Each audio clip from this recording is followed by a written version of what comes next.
EMPSC कट्टा चॅनलचे latest video सर्वात आधी पाहण्यासाठी चॅनलला सबस्क्राइब करा आणि हा बेल आयकॉन दाबायला विसरू नका।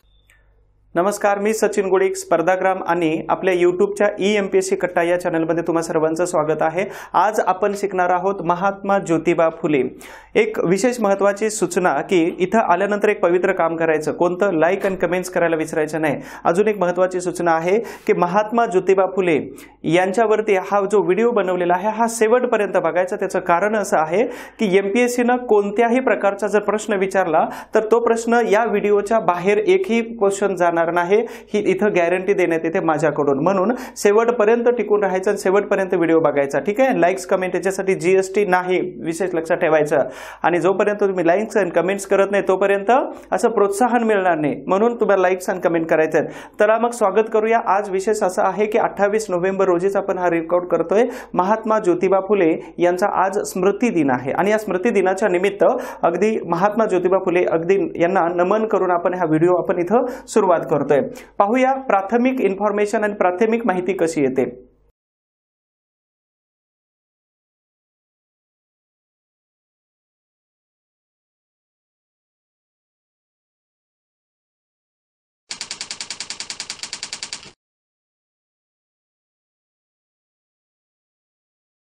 महात्मा ज्योतिबा फुले एक्झाम ओरिएंटेड आणि सामाजिक दृष्टिकोनातून जेव्हा आपण यांना अभ्यास करतो किंवा यांच्याबद्दलची सगळी माहिती आपण घेत असतो तर त्यावेळी सामाजिक दृष्टिकोनातून यांनी कोणकोणतं काम केलेलं होतं, शैक्षणिक दृष्टिकोनातून कोणतं काम केलं होतं आणि धार्मिक विचार कशा पद्धतीचे होते, धार्मिक लेखन कशा पद्धतीचे होतं, हे संपूर्ण माहिती आपण या व्हिडिओमध्ये पाहणार आहोत। मग महात्मा फुले यांच्याबद्दलची प्राथमिक माहिती पाहूया। स्वागत आहे पुन्हा एकदा तुम्हा सर्वांचं। महात्मा फुले यांची प्राथमिक माहिती, यांचा जो जन्म आहे तो 11 एप्रिल 1827 मध्ये पुणे या ठिकाणी त्यांचा जन्म झाला होता। परंतु मूळ गाव कोणतं आहे? साताऱ्यापासून 25 मैलावरती असणारं कटगुण हे त्यांचं मूळ गाव आहे। परंतु त्यांचे जे आजोबा आहेत, कोण? शेरीबा, तर हे आजोबा मूळ गाव सोडून पुण्यामध्ये त्यांच्या वेळीच पुण्यामध्ये शिफ्ट झाले होते। आणि महात्मा ज्योतिबा फुले यांच्या आईचं नाव होतं चिमणाबाई, आजोबा होते शेरीबा आणि हे शेरीबा पुणे या ठिकाणी शिफ्ट झाले होते। मग पुण्यामध्ये काय काम करत होते? तर पुणे या संस्थांचे पेशवा होते। कोण होते पेशवा? तर इथं माधवराव पेशवा हे तत्कालीन पुण्याचे पेशवा होते आणि शनिवार वाड्यामध्ये सजावटीचं, फुले सजावटीचं काम जे आहे तर हे शेरीबा आजोबा हे करत होते। या शेरीबा यांना 3 मुलं होती, राणोजी, गोविंदराव आणि कृष्णा। ह्या 3 मुलांपैकी राणोजी जे होते तर राणोजी यांनी त्या दोन्ही मुलांना घराच्या बाहेर काढलं, सगळा ताबा आपल्यामध्ये घेतला होता।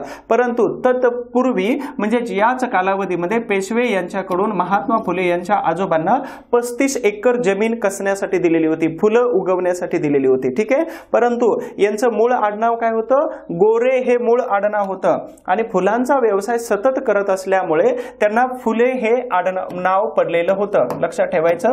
आणि मूळ आडनावावरती अनेक वेळा प्रश्न पडलेला आहे।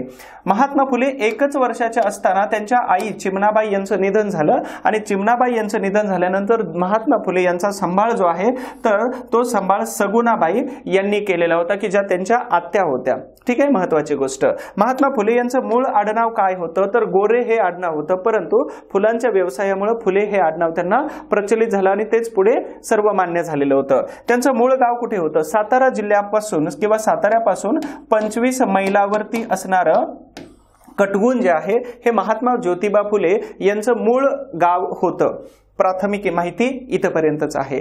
आता यानंतर अतिशय महत्त्वाची माहिती, जी सुरुवातीच्या जीवनातील काही माहिती आपण इथं घेणार आहोत। यामध्ये आधुनिक महाराष्ट्रातील आद्य समाजसुधारक म्हणून महात्मा ज्योतिबा फुले यांच्या नावाचा गौरव केला जातो, आद्य समाजसुधारक। त्याचबरोबर महात्मा ज्योतिबा फुले यांचं मूळ गाव हे साताऱ्यापासून 25 मैल अंतरावरती कटगुण हे होतं। आपण याच्या अगोदरही बघितलेलं आहे, कारण याच्यावरती प्रश्न आयोगाने अनेक वेळा काढलेला आहे। त्याच्यानंतर महात्मा ज्योतिबा फुले यांचा विवाह यावरती प्रश्न येऊ शकतो, प्रत्येक लाईनला प्रश्न येऊ शकतो, ठीक आहे। लक्षात ठेवा आणि शेवटपर्यंत व्हिडिओ बघा, एकही प्रश्न या व्हिडिओच्या बाहेरच येणार नाही। हे ॲज अ मार्गदर्शक या नात्याने माझं आव्हान असेल, माझं चॅलेंज असेल. तर महात्मा ज्योतिबा फुले यांचा विवाह 1840 मध्ये नायगाव म्हणजे सातारा जिल्ह्यामध्येच येतं. तर नायगावच्या म्हणजेच त्यावेळी हे जे खंडोबा नेवसे पाटील जे आहे तर हे पुण्याच्या धनकवडी या भागामध्ये वास्तव्यास होते, परंतु मूळ गाव आहे नायगाव. ठीक आहे. तर या धनकवडीच्या खंडोबा नेवसे पाटील यांची जी मुलगी होती सावित्रीबाई फुले किंवा सावित्रीबाई, तर यांच्या बरोबर महात्मा फुले यांचा विवाह अगदी 1840 मध्ये झालेला होता. आता याच दरम्यान सावित्रीबाई फुले यांचं वय किती होतं यावरती प्रश्न येईल. तर 8 वर्षाच्या होत्या सावित्रीबाई फुले, आणि याच सावित्रीबाई फुले यांच्यावरती आपण कोर्समध्ये एक व्हिडिओ बनवलेला आहे. परंतु इथं थोडक्यात माहिती ही घ्यायची आहे की सावित्रीबाई फुले यांचा जन्म कधी झाला होता, की 3 जानेवारी 1831 मध्ये त्यांचा जन्म झाला होता. मग तुमच्यासाठी एक कमेंटसाठी एक प्रश्न देतो की 3 जानेवारी या तारखेला कोणता दिन साजरा केला जातो. ठीक आहे. 3 जानेवारी 1831 ला ज्याचा जन्म आहे तर कोणता दिन साजरा केला जातो. तर हे कमेंट बॉक्समध्ये लगेच पटपट सगळ्यांनी कमेंट करून टाका. प्रश्न विचारलेला आहे.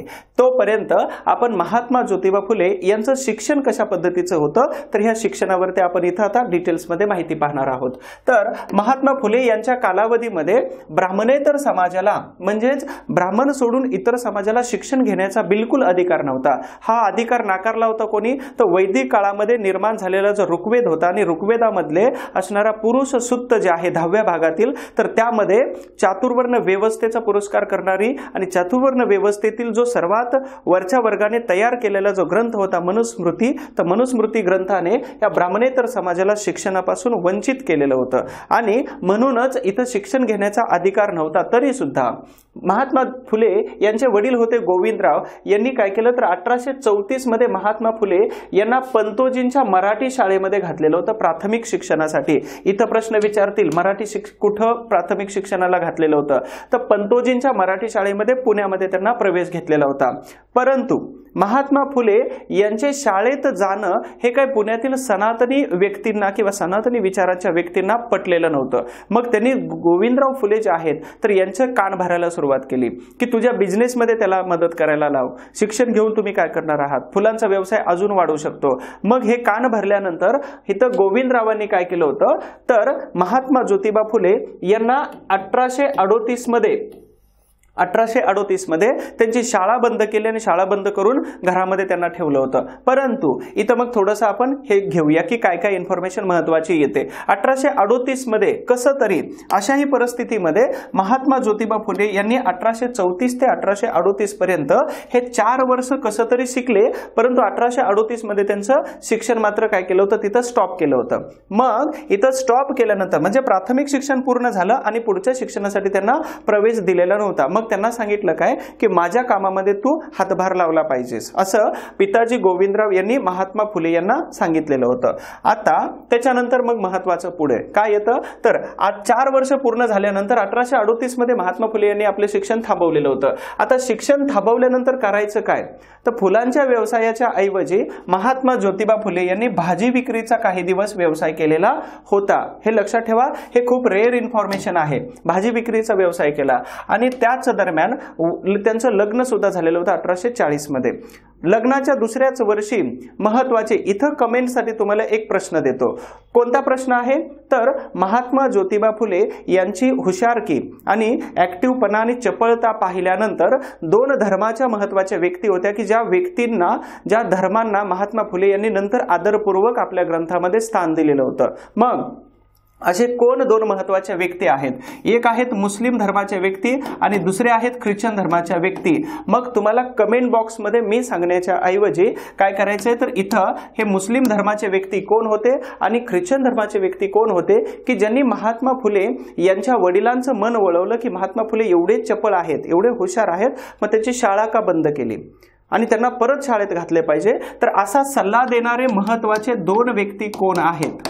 ओके, ह्या दोन व्यक्ती कोण आहेत? एक होते मुस्लिम धर्माचे आणि एक होते ख्रिश्चन धर्माचे. तर ह्या व्यक्तींची तुम्हाला नावं सांगायचे पटपट कमेंट बॉक्समध्ये. चला अभ्यासाला लागा किंवा कमेंट करायला लागा पटपट कोणकोणती नावं होती इथं.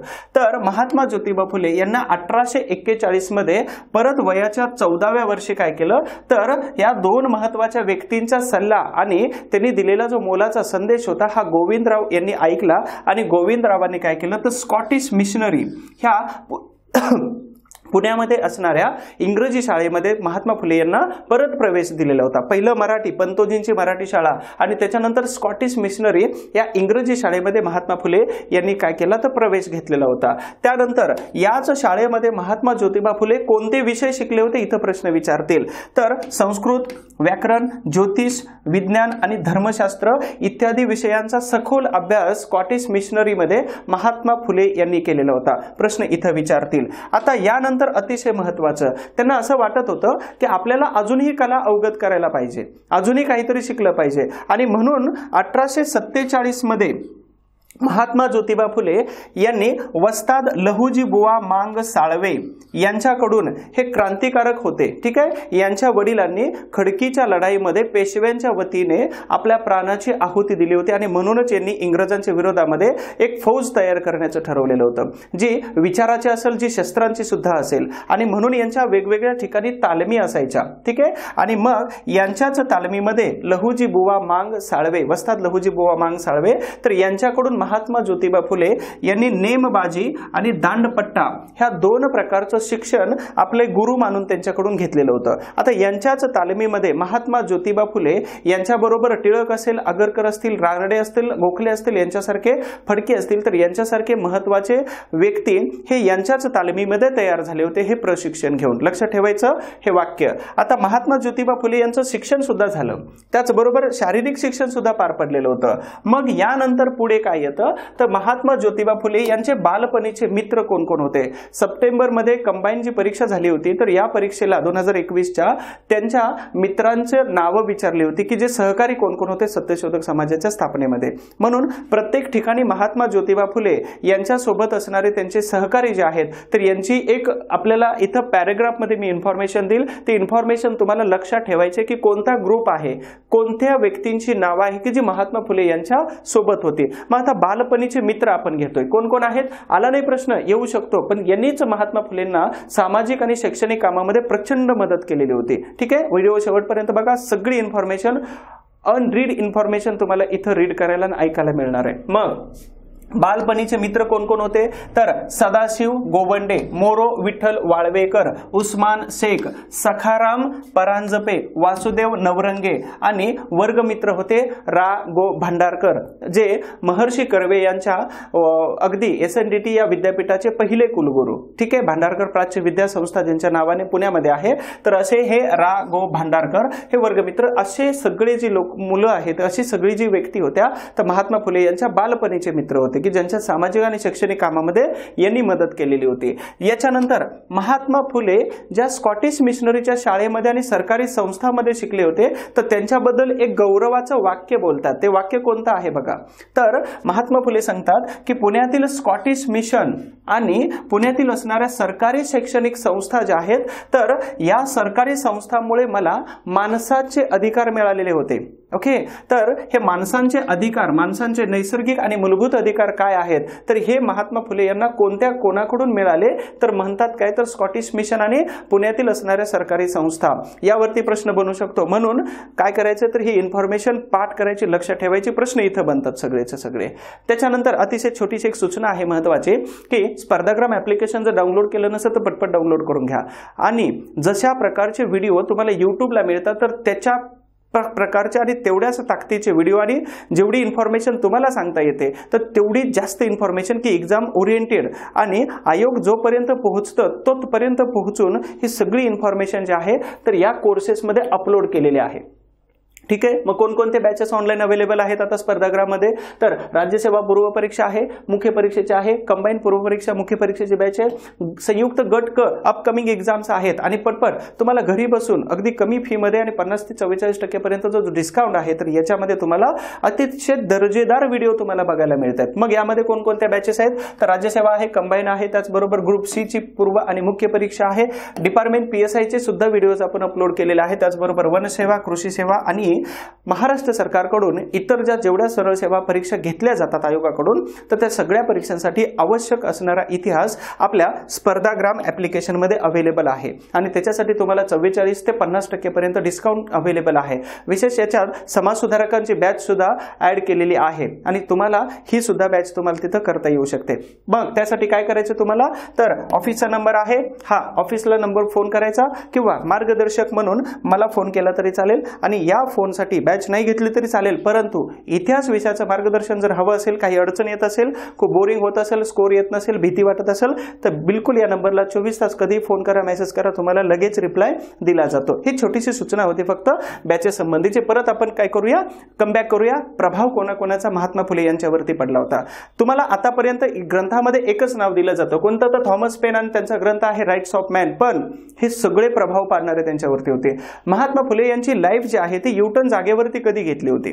तर त्यांचे मित्र होते सदाशिव गोवंडे आणि महात्मा फुले हे दोघं जण 1848 मध्ये एका ब्राह्मण मित्राच्या, सदाशिव पेठेमध्ये ब्राह्मण मित्राच्या अगदी वरातीमध्ये गेले होते. वरातीमध्ये गेल्यानंतर महात्मा फुले यांना कोणीतरी ओळखलं आणि जोरात ओरडलं की माळ्याचा मुलगा ब्राह्मणांच्या वरातीमध्ये काय करतोय. प्रचंड मोठा अपमान झाला आणि अपमान झाल्यानंतर तिथंच लाईफने यूटर्न घेतला होता की ही जाती व्यवस्था का निर्माण केली असेल आणि जाती व्यवस्था निर्माण करून त्याच्यात उतरण का बनवली असेल आणि उतरण बनवून अशी बिन सीडीची इमारत का बनवली असेल की ज्या एका कप्प्यामध्ये जर एखादी जमात जन्माला आली तर तिनं तिथंच मरायचं, खाली जायचं नाही आणि वरही जायचं नाही. मग त्याच्यामध्ये कितीही कौशल्य असेल तर अनेक प्रश्न पडत गेले आणि अनेक प्रश्न पडत असतानाच त्यांनी काय केलं तर 2 महत्वाच्या व्यक्तींची पुस्तके वाचायला घेतली, त्यांचे विचार आत्मसात केले. मग त्यामध्ये पहिले व्यक्ती कोण होते तर थॉमस पेन होते, पाश्चिमात्य विचारवंत, की ज्या पाश्चिमात्य विचारवंतांचे ग्रंथ कोणकोणते आहेत?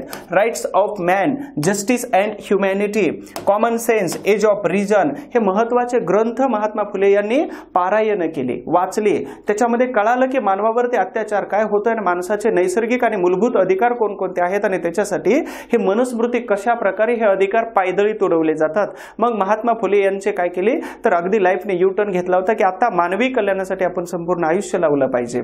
मग एकाच व्यक्तीचा प्रभाव पडला होता का? बिलकुल नाही. तर अमेरिकेला अगदी गुलामगिरीच्या जोखडातून बाहेर काढण्यासाठी ज्या व्यक्तीनं नेतृत्व केलं होतं त्या व्यक्तीचं नाव आहे काय तर जॉर्ज वॉशिंग्टन.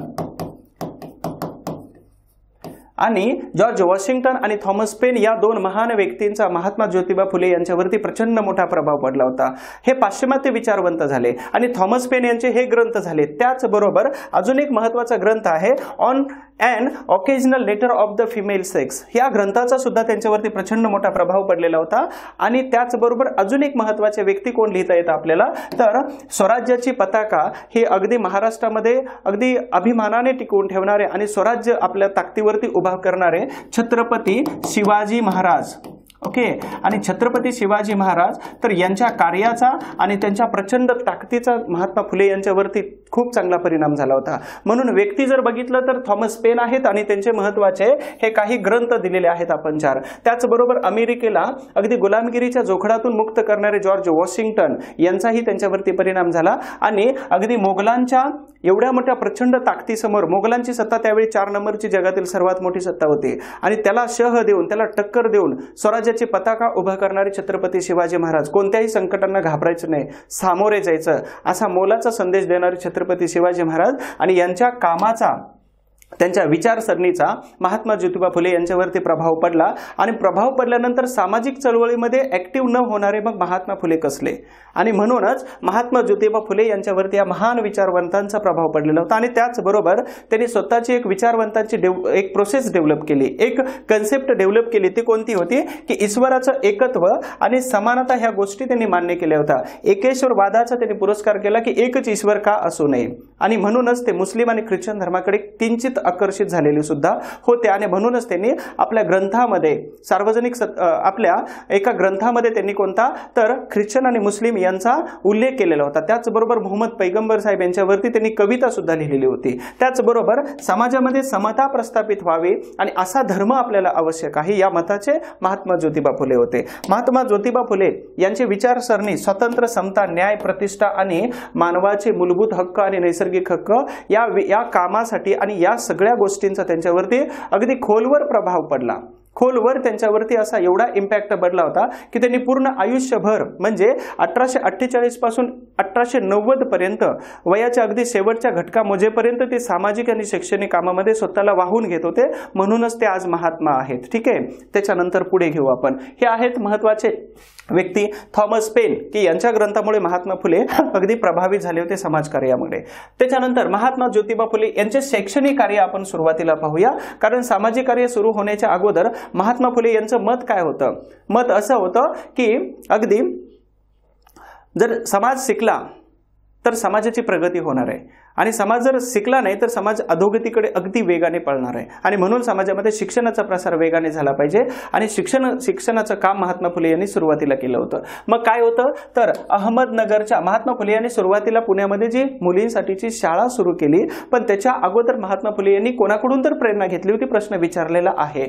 मग महात्मा ज्योतिबा फुले यांनी अहमदनगरमध्ये ज्या स्कॉटिश शाळेच्या शिक्षिका आहेत त्यांचं नाव आहे मिस फरार बाई आणि मिस फरार यांच्याकडून महात्मा ज्योतिबा फुले यांनी मुलींच्या शिक्षणासाठी प्रेरणा घेतली होती की शाळा आपण सुरू करायला पाहिजे होती। विशेष आता अहमदनगरच्या का तर आमचे एक सहकारी आहेत की ज्यांनी अहमदनगर जिल्ह्यावरती एमफिलचा रिसर्च केला, जे माझे क्लासमेट आहेत। ठीक आहे, तर त्यांनी सांगितलं की अहमदनगर जिल्हाच का तर अहमदनगर जिल्ह्यामध्ये सर्वात जास्त ख्रिश्चन मिशनरीज ऍक्टिव्ह होत्या तिथं। मग अहमदनगर असेल, संगमनेर असेल, अनेक ठिकाणी हे ख्रिश्चन मिशनरीज आपलं शैक्षणिक आणि सामाजिक त्याचबरोबर धर्माचा प्रसार करणे, तर ह्या दोन्हीच्या आडून धर्माचा प्रसार करायचं काम ह्या अहमदनगर जिल्ह्यामध्ये सर्वात जास्त होत होतं। म्हणून लक्षात ठेवायचं नगर जिल्हा जो आहे तर तो नगर जिल्हा अगदी ख्रिश्चन मिशनरींचा बालेकिल्ला समजला जात होता आणि तिथंच असणाऱ्या मिस फरारबाई यांच्याकडून महात्मा फुले यांनी प्रेरणा घेतली होती।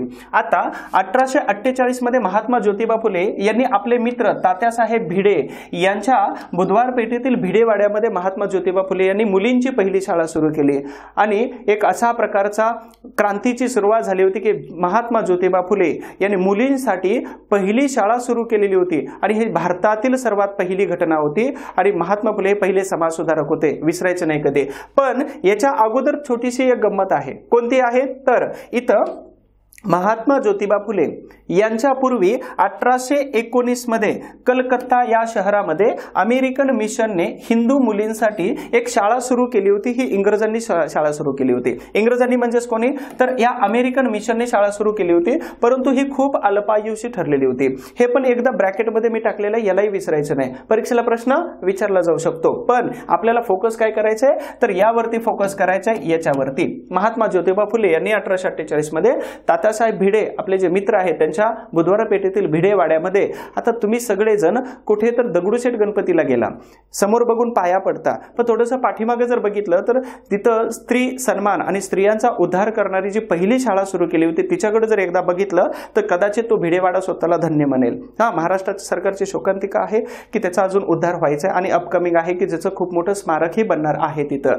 चला, तर मग पहिली जी शाळा सुरू केली होती या शाळेमध्ये 6 विद्यार्थिनी होत्या। परीक्षेला प्रश्न विचारलेला आहे कोणता तर इथं महात्मा ज्योतिबा फुले यांनी जी पहिली मुलींची शाळा 1848 मध्ये सुरू केली होती या शाळेमध्ये पहिल्या विद्यार्थिनी कोण होत्या? मग या शाळेमध्ये जनी कर्डिले पहिली विद्यार्थिनी, त्याचबरोबर महत्वाचं सोनू पवार, दुर्गा देशमुख, सुमती मोकाशी, माधवी थत्ते आणि अन्नपूर्णा जोशी अशा प्रकारच्या 6 मुली 6 विद्यार्थिनी ह्या पहिल्या शाळेच्या होत्या।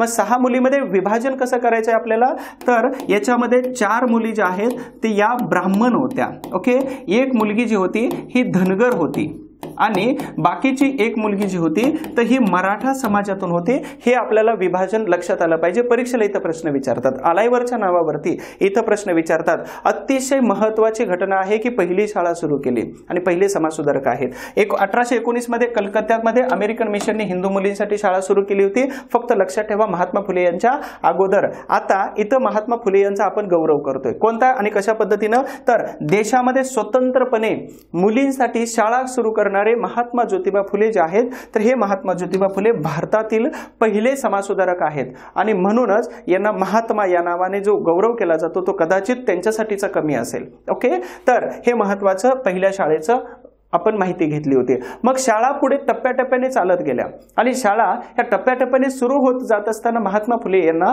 त्यांचे सहकारीच मदत करत होते। ओके, मग नावं प्रत्येक ठिकाणी वेगवेगळी येतात, लक्षात ठेवायचं, नावावरती प्रश्न विचारला जातो। आयोगाचा जो प्रश्न विचारण्याची जी पद्धत आहे तर ही मेन समाजसुधारक आहेच, परंतु त्यांच्या अवतीभोवती जेवढी महत्त्वाची लोक होती की त्यांना विचारसरणी मानणारे, त्यांचे समर्थन करणारे, तर ह्या लोकांवरती जास्त प्रश्न विचारले जाऊ शकतात, म्हणून तुम्हाला ही नावं पाठ करायचे आहेत। मग दुसरी शाळा बघूया। 3 जुलै 1851 मध्ये बुधवार पेठेमध्येच अण्णासाहेब चिपळूणकर जे आहेत, अण्णासाहेब चिपळूणकर यांच्या वाड्यामध्ये मुलींची दुसरी शाळा सुरू झाली होती। तारीख लक्षात ठेवा, 3 जुलै 1851 बुधवार पेठमध्ये आहे, अण्णासाहेब चिपळूणकर यांच्या वाड्यामध्ये। आता या शाळेला मदत कोणी केली होती तर त्यांचे बालपणीचे सहकारी मोरो विठ्ठल वाळवेकर आणि यांनी त्यांना मदत केली होती। आणि या चिपळूणकर वाड्यामध्ये जी दुसरी शाळा होती तर ह्या दुसऱ्या शाळेमध्ये टोटल 48 मुलींची संख्या होती। हा पट हजर होता असं हे डॉक्युमेंट सांगतात। ठीक आहे, महात्मा फुले यांचं महाराष्ट्र सरकारद्वारे प्रसिद्ध झालेलं महात्मा फुले समग्र वाङ्मय जे आहे तर याच्यामध्ये तुम्हाला हे 48 पटांची संख्या दिसते, एकदा कन्फर्म करून घ्यायचं। ठीक आहे, तर त्यानंतर तिसरी शाळा आहे 17 सप्टेंबर 1851 मध्ये आणि 17 सप्टेंबर 1851 ची शाळा रास्ता पेठेमध्ये सुरू झाली। ओके, आणि ही मुलींची तिसरी शाळा होती। हा शाळेचा क्रम जो आहे तो आपण एकदा एका स्लाइड मध्ये सगळ्या 17 ते 18 जे शाळा सुरू आहेत ते एकदा पाहणार आहोत। तत्पूर्वी इथे हे व्यक्तींची नावं जे येतात हे अतिशय महत्त्वाची माहिती आहे। त्याच्यानंतर महत्त्वाचं 15 मार्च 1852 मध्ये वेताळ पेठेमध्ये शाळा सुरू झाली मुलींची। ही कितवी तर चौथी शाळा होती आणि या वेताळ पेठेतील 1852 च्या शाळेस मिस E.C. जोन्स यांनी महात्मा फुले यांना मदत केली होती आणि यांच्याच मदतीने महात्मा फुले यांनी मुलींची चौथी शाळा सुरू केलेली होती। मग याच्या खाली जे आपण हायलाइट केलेलं आहे तर यावरती मात्र एमपीएससी आयोग काय करतं तर हायलाइट करतं आणि प्रश्न विचारण्याची दाट शक्यता आयोगाकडून गृहीत धरायची। मग काय आहे ती शक्यता तर 19 मे 1852 ही तारीख लक्षात ठेवा। 19 मे 1852 रोजी पुण्यातील वेताळ पेठेमध्ये अस्पृश्य मुलांच्या शिक्षणासाठी पहिली शाळा सुरू केली। मग अस्पृश्यांसाठी महात्मा फुले यांनी कोणत्या पेठेत शाळा सुरू केली, कोणत्या तारखेला शाळा सुरू केली आणि कोणती शाळा 1852 ला वेताळ पेठेत सुरू केली, हे प्रश्न विचारतात। मग सगळ्या प्रश्नांची उत्तरं तुम्हाला या हायलाइट केलेल्या या मॅटरमध्ये दिलेली आहेत। ओके, लक्षात ठेवायचं। त्याच्यानंतर जगन्नाथ हाटे ओके आणि सदाशिव गोवंडे हे त्यांचे जे मित्र आहेत तर ह्या मित्रांच्या मदतीने 1848 मध्ये बुधवार पेठेमध्ये मराठा जातीतील मुलांसाठी, मराठा जातीच्या मुलांसाठी महात्मा ज्योतिबा फुले यांनी स्वतंत्र शाळा सुरू केलेली होती। ही गोष्ट लक्षात ठेवायची, पुस्तकात खूप कमी वेळा सापडतं। ओके, तर हे दोन महत्त्वाचे मित्र आहेत सदाशिव गोवंडे आणि जगन्नाथ हाटे।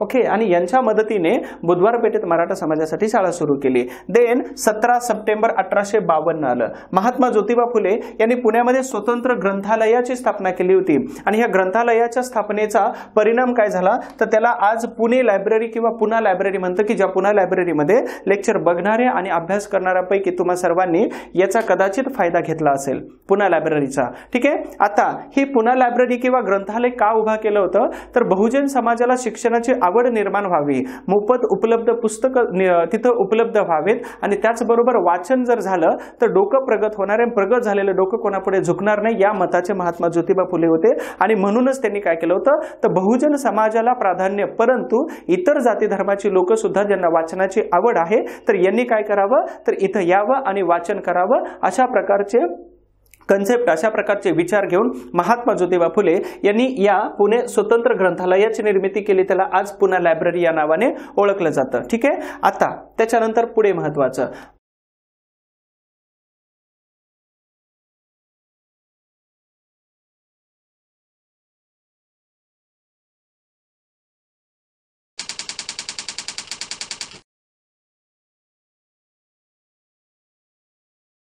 महार मांग लोकास विद्या शिकवली जाणारी मंडळी ही महात्मा ज्योतिबा फुले यांनी 10 सप्टेंबर 1853 मध्ये सुरू केली होती. आता ही मंडळी ही संस्था उभा करण्याची गरज काय होती किंवा ही संकल्पना महात्मा फुले यांना कोणी दिली होती असा प्रश्न विचारतील. याच्यामध्ये नाही दिलं पण सांगतो कोणी, तर त्यांची जी आत्या होती सगुणाबाई, तर या आत्या यांनी काय केलं होतं, महात्मा ज्योतिबा फुले यांना प्रेरणा दिली होती. सांगितलं होतं की जोपर्यंत बहुजन समाज शिकणार नाही तोपर्यंत त्यांचा उद्धार होणार नाही आणि स्वतःला जर काही काम करायचं असेल तर त्यांच्यासाठी काम केलं पाहिजे. हे त्यांची मावस बहीण आणि त्यांची आत्या ह्या दोघांनी सांगितलं होतं महात्मा ज्योतिबा फुले आणि म्हणूनच त्यांच्याकडून प्रेरणा घेऊन महात्मा फुले यांनी 1853 10 सप्टेंबर 1853 मध्ये महार मांग लोकास विद्या शिकवणारी मंडळी ही काय केली होती तर संस्था उभा केली होती. मग या संस्थेचं एक मंडळ बनवलेलं होतं, एक बॉडी होती की ज्या बॉडीमध्ये अध्यक्ष होते सदाशिव गोवंटे, या मंडळाचे चिटणीस होते मोरू विठ्ठल वाळवेकर, खजिनदार होते सखाराम परांजपे आणि सदस्य स्वतः महात्मा फुले आणि बाबाजी डेंगळे होते. ओके, तर यावरती अजून प्रश्न या सदस्य बॉडीवरती किंवा बॉडीवरती प्रश्न विचारला नाही पण येण्याची शक्यता दाट आहे आणि याला पाठच करून ठेवा. मी पहिल्यांदाच तुम्हाला सांगतो की महात्मा ज्योतिबा फुले यांच्यावर जिथं जिथं प्रश्न येतो तर ती इन्फॉर्मेशन याच्यात असेल याच्या लेक्चरमध्ये, म्हणून व्हिडिओ शेवटपर्यंत बघायचं. कितीही संकट आली तर मागं सरायचं नाही हे सांगितले महात्मा ज्योतिबा फुले. बघा 1848-1850 कालावधी, त्यावेळी भारताचे गव्हर्नर जनरल, ईस्ट इंडिया कंपनीचे गव्हर्नर जनरल होते लॉर्ड डलहौसी, खालसा धोरणासाठी प्रसिद्ध असणारे.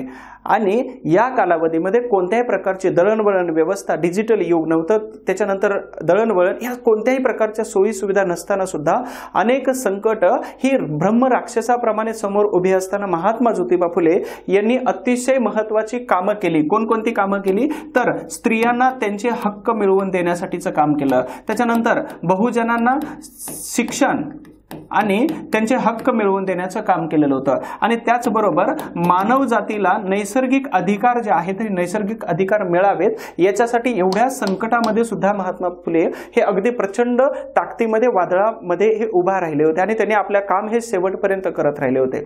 म्हणून संकटांना घाबरून जायचं नाही, ही शिकवण जी आहे ती महात्मा ज्योतिबा फुले यांच्याकडून करून घ्यायचे. मग बहुजन समाजासाठी आपल्याला काय करायचंय तर ही मंडळी स्थापन करायची. हे मंडळ आपलं बनवलं, मंडळामध्ये अध्यक्ष चिटणीस खजिनदार आणि सदस्य बॉडी सुद्धा बनलेली होती. मग महात्मा ज्योतिबा फुले यांनी पुढे काय केलं तर 1873 मध्ये महात्मा फुले यांनी अस्पृश्यता निवारणाचा जाहीरनामा प्रसिद्ध केला. 1873 सार्वजनिक सत्यशोधक समाज आहे, सत्यशोधक समाज सुरू होण्याच्या अगोदर त्यांनी जाहीरनामा प्रसिद्ध केला होता. आता या लोकास जी विद्या शिकवणारी जी मंडळी आहे तर या विद्या शिकवणारी मंडळी याच्यामध्ये शिक्षक म्हणून कोणी कोणी काम केलेलं होतं तर यावरती प्रश्न विचारतो. हा व्यक्तींचा दुसरा गट आलेला आहे, बालपणीचे मित्र एक गट होता, हा दुसरा गट तिथं तयार झाला. मग कोण कोण होते तर विष्णू मोरेश्वर शिक्षक म्हणून त्यांनी काम केलं होतं, विष्णू मोरेश्वर, त्याच्यानंतर रामचंद्र मोरेश्वर, राघव सुखराम, धुराजी चांभार, विनायक गणेश, ठीक आहे, केशव त्र्यंबक, धोंडो सदाशिव, गणू मांग, गणू राघोजी आणि ज्ञानू शिवजी.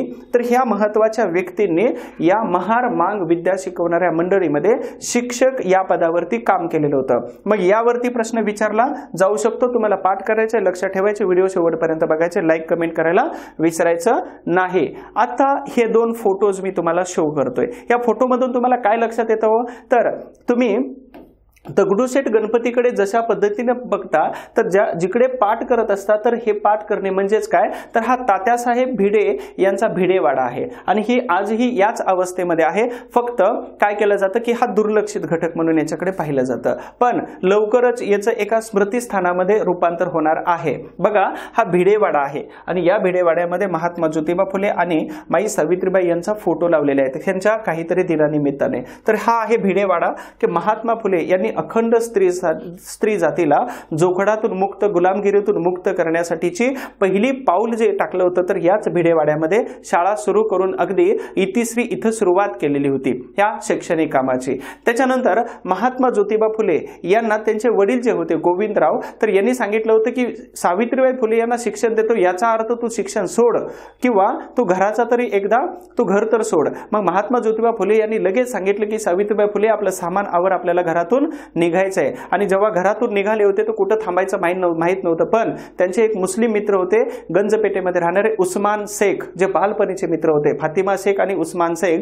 तर उस्मान शेख यांनी काय केलं होतं तर आपल्या घरामध्ये महात्मा ज्योतिबा फुले यांना आश्रय दिला होता. ओके, आणि ह्या घरालाच काय म्हटलं जातं आज तर महात्मा फुले वाडा म्हटलं जातं. आणि याच महात्मा फुले वाड्याचा जो नंबर आहे त्यावेळेचा तो 517 महानगरपालिकेच्या रेकॉर्डमध्ये लिस्ट नंबर आहे, हा 517 हा घराचा नंबर आहे. आणि गंजपेठेमध्ये जर कधी गेलात तर आपली एक नैतिक जबाबदारी येते, कोणती?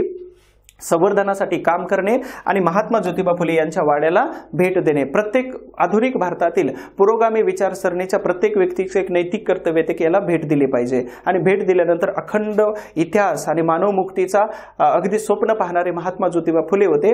तर यांच्याबद्दलची संपूर्ण माहिती आपल्याला इतिहास अगदी डोळ्यासमोरून झरझर निघून जातो. मग बघूया आपण मधल्या लिस्टमध्ये काय आहे. सकाळ पेपरमध्ये कात्रण आलं होतं, महात्मा फुले यांचा गौरव केला होता सकाळ पेपरनी आणि त्याच्यामध्ये त्यांनी दाखवलं होतं की महात्मा ज्योतिबा फुले यांनी आपल्या 1848 पासून अगदी 1852 ते 53 पर्यंत साधारणतः 17 ते 18 शाळा सुरू केलेल्या होत्या. ठीक आहे, आता ह्या शाळांची लिस्ट आहे ही तुम्ही फक्त एकदा बघून घ्यायची.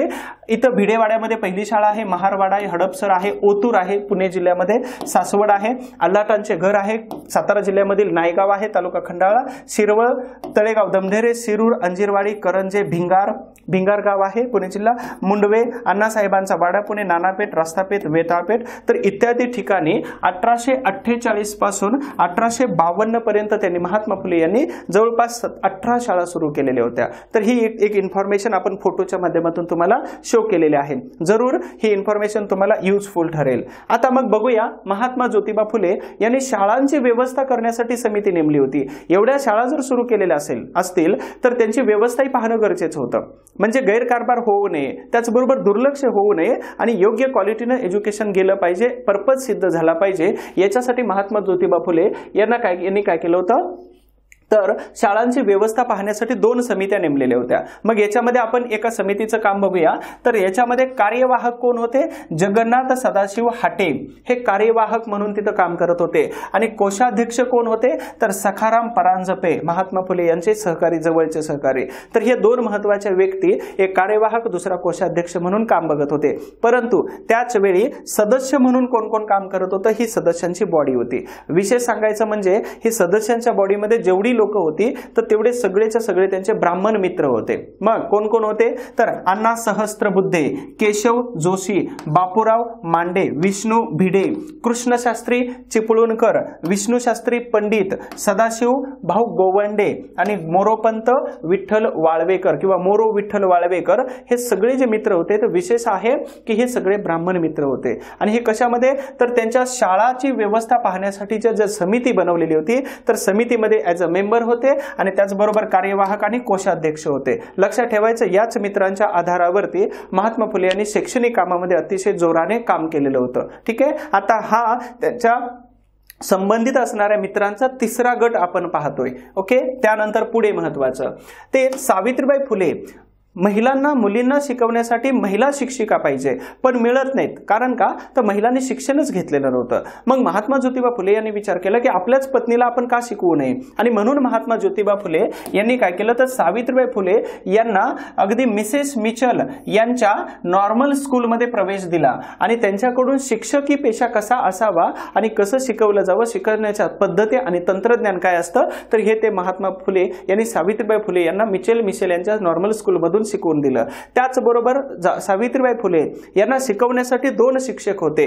त्यापैकी केशवराव जोशी एक आणि यशवंत परांजपे दुसरे हे महत्वाचे शिक्षक होते की ज्यांनी सावित्रीबाई फुले यांना शिक्षकी पेशाचे धडे दिलेले होते. मग इथं प्रश्न तुम्हाला विचारला जाऊ शकतो, लक्षात ठेवायचं. आता त्यानंतर महात्मा ज्योतिबा फुले यांनी ज्या शाळा सुरू केलेल्या होत्या तर त्या शाळेमध्ये हे महत्वाचे शिक्षक होते. कोण कोण होते तर विष्णुपंत थत्ते आणि वामनराव खडादकर हे महत्वाचे 2 शिक्षक होते. हे दोघेच्या दोघे ब्राह्मण होते. विशेष इथं आपल्यामध्ये एक रसायन भरलं जातं की महात्मा फुले हे अगदी ब्राह्मण विरोधी होते किंवा सगळेच ब्राह्मण महात्मा फुले यांच्या विरोधी होते. असं बिलकुल नाही, हा चुकीचा गैरसमज आहे, हा मोडून टाका, अगदी नष्ट करून टाका.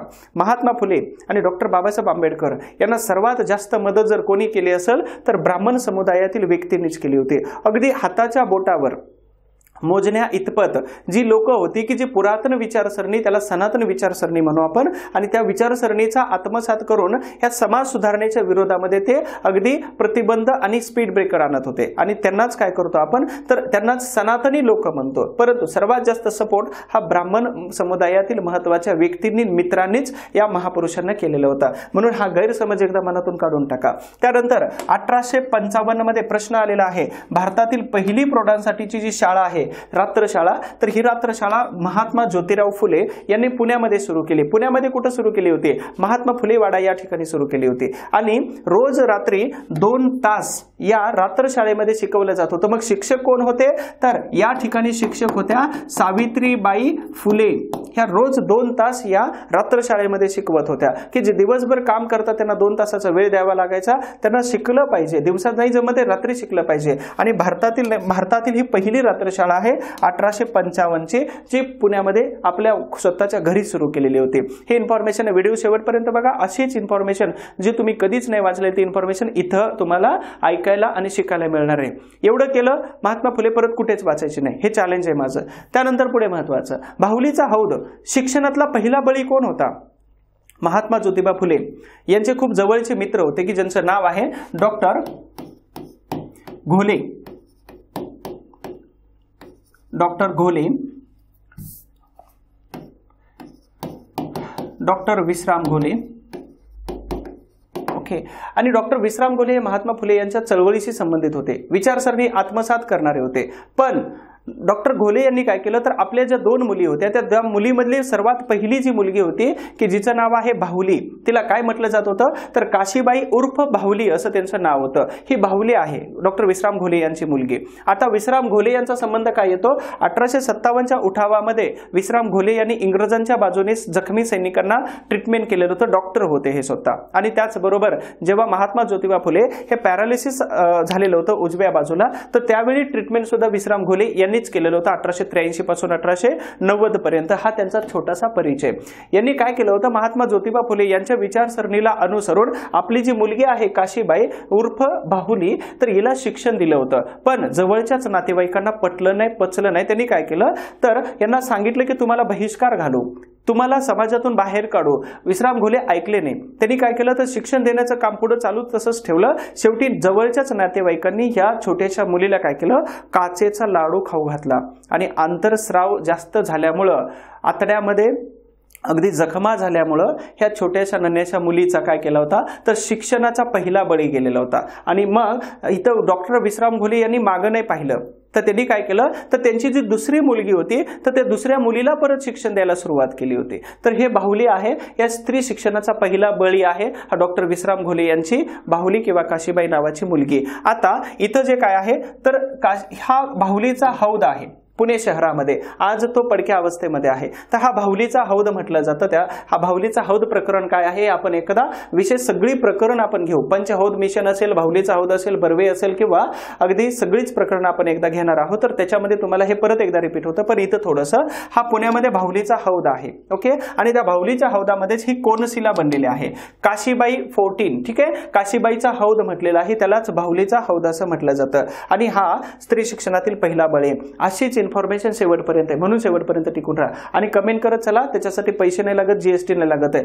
पण तुम्ही पास होण्यामध्ये महात्मा फुले यांची इन्फॉर्मेशन जी मी देतोय, तर याच्यामधून मात्र तुम्हाला परीक्षेचा 100% प्रश्न कव्हर होणार आहे. चला मग बघूया आपण महत्वाची माहिती. महात्मा ज्योतिबा फुले यांचं शिक्षण कार्य एवढ्या जोमाने चालू होतं की इंग्रज सरकारला सुद्धा त्याची दखल घ्यावी लागत होती. मग काय आहे त्याची दखल, तर 1851 मध्ये शिक्षण मंडळाचे, बॉम्बे प्रांताच्या शिक्षण मंडळाचे जे अध्यक्ष होते त्यांचं नाव आहे वॉर्डन, यांनी काय केलं, महात्मा फुले यांच्या सगळ्याच शाळांना भेटी दिलेल्या होत्या. शाळांना भेटी दिल्यानंतर महात्मा फुले यांचं काम बघून ते अवाक झाले, चाट पडले आणि त्यांनी म्हटलं खूप छान, म्हणजे त्यांचा गौरव केलेला होता फुले यांच्या कामाचा. त्यानंतर डेक्कन महाविद्यालयाचे तत्कालीन प्राचार्य होते. कोण होते?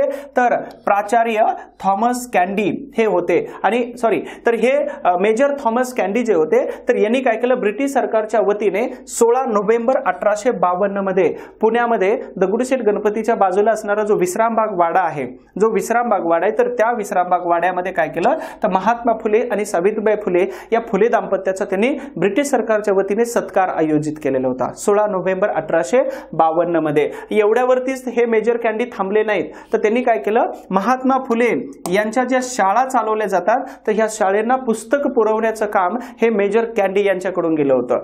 ठीक आहे, ही इन्फॉर्मेशन महत्वाची आहे. आता त्याचबरोबर एवढ्यावरतीच मेजर कॅन्डी थांबले का? नाही. तर आम्हाला जे करता येत नाही, तुम्ही हे समाजकार्य आणि शिक्षणाच्या बाबतीमध्ये अतिशय अग्रेसर काम करता, तर याच्यामध्ये आम्ही काय करू तर तुम्हाला मदत करू. म्हणून इथं मेजर कॅन्डी यांनी काय केलं तर महात्मा फुले यांच्या स्त्री शिक्षणाची असलेली तळमळ बघितली आणि तळमळ बघितल्यानंतर त्यांनी काय केलं तर दक्षिणा प्राइज फंड जो असतो त्या दक्षिणा प्राइज फंडातून अगदी दरमहा 25 रुपये एवढं मानधन देण्याचं मान्य केलं आणि ते मानधन परत त्यांना ते महिन्याला त्यांच्या अकाउंटवरती किंवा त्यांच्या कोशामध्ये जमा होत होतं. ओके, त्यानंतर पुढे एवढ्यावरतीच थांबले का? बिलकुल नाही. मग बॉम्बे प्रांताचे गव्हर्नर कोण होते? लुईस कॅरी हे बॉम्बे प्रांताचे गव्हर्नर होते. आता लुईस कॅरी यांनी काय केलं होतं तर महात्मा ज्योतिबा फुले या नावाबद्दल इतिहासकारामध्ये थोडीशी शंका आहे. ठीक आहे, पण जेव्हा आपण संशोधन करतो तर या 1848 ते 56 पर्यंत हे लुईस कॅरी जे आहे ते बॉम्बे प्रांताचे गव्हर्नर येतात, म्हणून आपण यांचं नाव इथं घेतलेलं आहे. तर यांनी काय केलं तर महात्मा ज्योतिबा फुले यांच्या शाळेला जे पहिले 25 रुपये मिळायचे तर आता काय केलं तर त्यांनी तर बॉम्बे प्रांताच्या सरकारकडून त्यांना 75 रुपये अनुदान मंजूर केलेलं होतं. लक्षात ठेवा, पहिल्यांदा 25 रुपये कोणी दक्षिणा प्राइज फंडातून आणि नंतर बॉम्बे प्रांताच्या ब्रिटिश गव्हर्नमेंटच्या बॉम्बे प्रांताच्या एज्युकेशन डिपार्टमेंटकडून किंवा या बॉम्बे प्रांताकडून त्यांना मासिक 75 रुपये देणगी देऊ केली होती, मानधन देऊ केलं होतं. तर हे शिक्षणामध्ये त्यांनी मदत केलेली होती. महात्मा ज्योतिबा फुले यांचं शैक्षणिक कार्य बघितलं, पण आता सामाजिक कार्य कसं आहे? मग समाज कार्य करत असताना त्यांनी काय केलं होतं तर 10 सप्टेंबर 1853 मध्ये आपण जे मगाशी पाहिलं होतं की महार मांग लोकांस विद्या शिकवणारी मंडळी सुरू केलेली होती. मग त्याची एक बॉडी बनवली होती आणि स्वतः सदस्य राहिले होते. 8 मार्च 1864 मध्ये पुण्यात गोखले बागेमध्ये सेनवी जातीतील 18 वर्षाच्या एका विधवेचा विवाह त्यांनी लावून दिलेला होता. मग तो विधवेचा पुनर्विवाह होता. ठीक आहे, आता महात्मा ज्योतिबा फुले यांनी पहिलाच विधवा पुनर्विवाह घडवून आणलेला होता. कुठं? गोखले यांच्या बागेमध्ये सेनवी जातीतील 18 वर्षाच्या विधवेचा. मग थोडंसं विधवा पुनर्विवाहाचा कायदा कधी आला होता, भारत सरकारने त्याची कशी पावलं उचललेली होती, तर इथं थोडक्यामध्ये समजावून सांगतो. 1856 मध्ये. ठीक आहे, इथं एक व्यक्तीचं नाव आहे ईश्वरचंद विद्यासागर आणि या ईश्वरचंद विद्यासागर यांच्या प्रयत्नाने बंगाल प्रांतामध्ये त्यांनी काय केलं होतं तर विधवांचा पुनर्विवाह व्हावा याच्यासाठी खूप मोठी मोहीम आणि ब्रिटिश सरकारला समजावून सांगितलं होतं. आणि मग ब्रिटिश सरकारने 1856 मध्ये विधवा पुनर्विवाहाचा कायदा पास केलेला होता. परीक्षेला प्रश्न विचारतात आणि याच कायद्यानुसार महात्मा ज्योतिबा फुले यांनी सेनवी जातीतील एका 18 वर्षाच्या विधवेचा पुनर्विवाह पुण्याच्या गोखले बागेमध्ये लावून दिला होता. महात्मा फुले यांच्या सामाजिक कार्यामध्ये हे पहिलंच काम असं होतं की इथं पहिला विवाह त्यांनी लावून दिलेला होता. यावरती प्रश्न विचारतील. आता महात्मा फुले स्त्रियांबद्दल खूप सन्मानानं एक वाक्य बोलतात. कोणतं? तर स्त्री ही नेहमी श्रेष्ठ आहे कारण ती आपल्या सर्वांना जन्म घालते किंवा जन्म देते. तर हे महात्मा फुले यांनी अशा शब्दामध्ये स्त्रियांचा गौरव केलेला होता. एक छोटीशी स्टोरी सांगतो. महात्मा ज्योतिबा फुले यांना अपत्य होत नव्हतं तेव्हा त्यांचे वडील जे आहेत गोविंदराव फुले, तर यांनी महात्मा ज्योतिबा फुले यांना सांगितलं की तू दुसरं लग्न का करत नाही. मग त्यावरती महात्मा ज्योतिबा फुले तडकन एक उत्तर दिलं होतं की दोष हा माझ्यातच, दोष हा फक्त सावित्रीमध्येच आहे असं नाही, कदाचित दोष माझ्यामध्ये असू शकतो. मग तुम्ही सावित्रीबाई फुले यांचं दुसरं लग्न का लावून देत नाही. ह्या अशा छोट्या छोट्या स्टोरी आहेत. यालाच काय म्हणतात की त्या व्यक्तीचा आदर सत्कार करणारी ही महान मूर्ती होती आणि म्हणूनच स्त्रियांचा हा सन्मान करतात की स्त्री ही श्रेष्ठ आहे कारण ती आपल्या सर्वांना जन्म देते. हे अशाच प्रकारचे वाक्य हे आपल्याला भारावून देतात आणि त्यांचं समाजकार्य हे किती पराकोटीचं होते हे आपल्याला लक्षात येऊन जातं. 1863 मध्ये महात्मा ज्योतिबा फुले यांनी आपल्या स्वतःच्याच राहत्या घरी काय केलं होतं, तर बाल हत्या प्रतिबंधक गृह स्थापन केलं होतं. ठीक आहे. आता बाल हत्या प्रतिबंधक गृह काय असतं की इथं बाल जे विधवा असतात त्या विधवांकडून चुकून काही जर गैरपाऊल उचललं गेलं तर त्या विधवा अगदी काय करतात, तर समाजामध्ये आपली माहेर आणि सासरची बदनामी होऊ नये म्हणून स्वतःचा जीव गमावतात किंवा ते जे जन्माला येणारं अपत्य आहे तर त्यांच्या हत्या केल्या जात होत्या. आणि म्हणून या रोखण्यासाठी महात्मा ज्योतिबा फुले यांनी काय केलं, तर आपल्या घरामध्ये ह्या स्त्रियांना बाळंतपण होण्यासाठी आमंत्रण दिलं, तुम्ही या. आणि आमंत्रण देताना त्यांनी आपल्या घराच्या समोर एक पाटी लावलेली होती. हे विशेष बाब आहे. आता ही पाटी दिलेली आहे मी इथं. पाटीवरती वाक्य काय होतं, तर विधवांनी इथे या.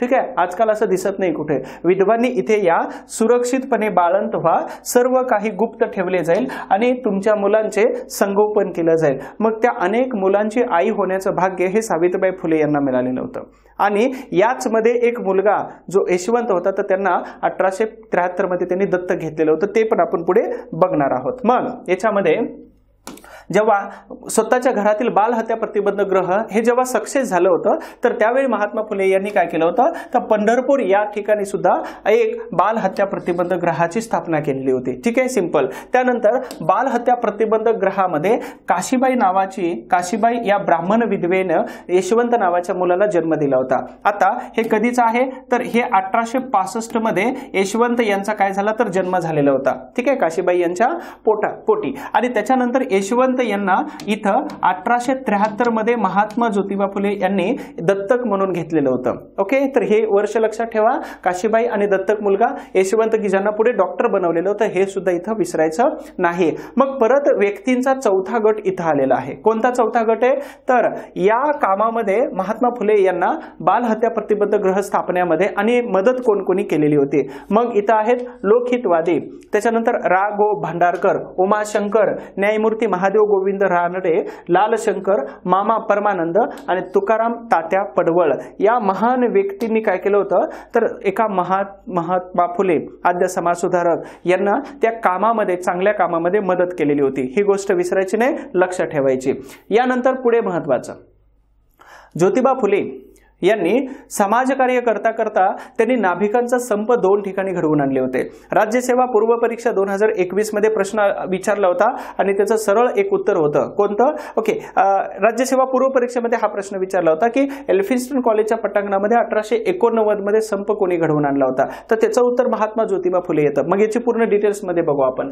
नाभिकांचा संप महात्मा फुले यांनी 2 वेळा घडवला होता. पहिला 1865 मध्ये तळेगाव डमढेरे आणि त्याच्यानंतर ओतूर पुणे जिल्ह्यातील ठिकाण आहे. या 2 ठिकाणी 1865 मध्ये नाभिकांचा संप घडवून आणला. त्यांचं सुरुवातीला मनपरिवर्तन केलं होतं की तुम्ही असं नाही करायला पाहिजे, म्हणजे समाजातील ही एक अनिष्ट प्रथा आहे आणि या प्रथेला तुम्ही समर्थन देताय, असं नाही करायला पाहिजे. नाभिकांनी ऐकलं आणि ऐकल्यानंतर त्यांनी काय केलं, तर तळेगाव डमढेरे आणि ओतूर या ठिकाणी संप सक्सेस झाला होता.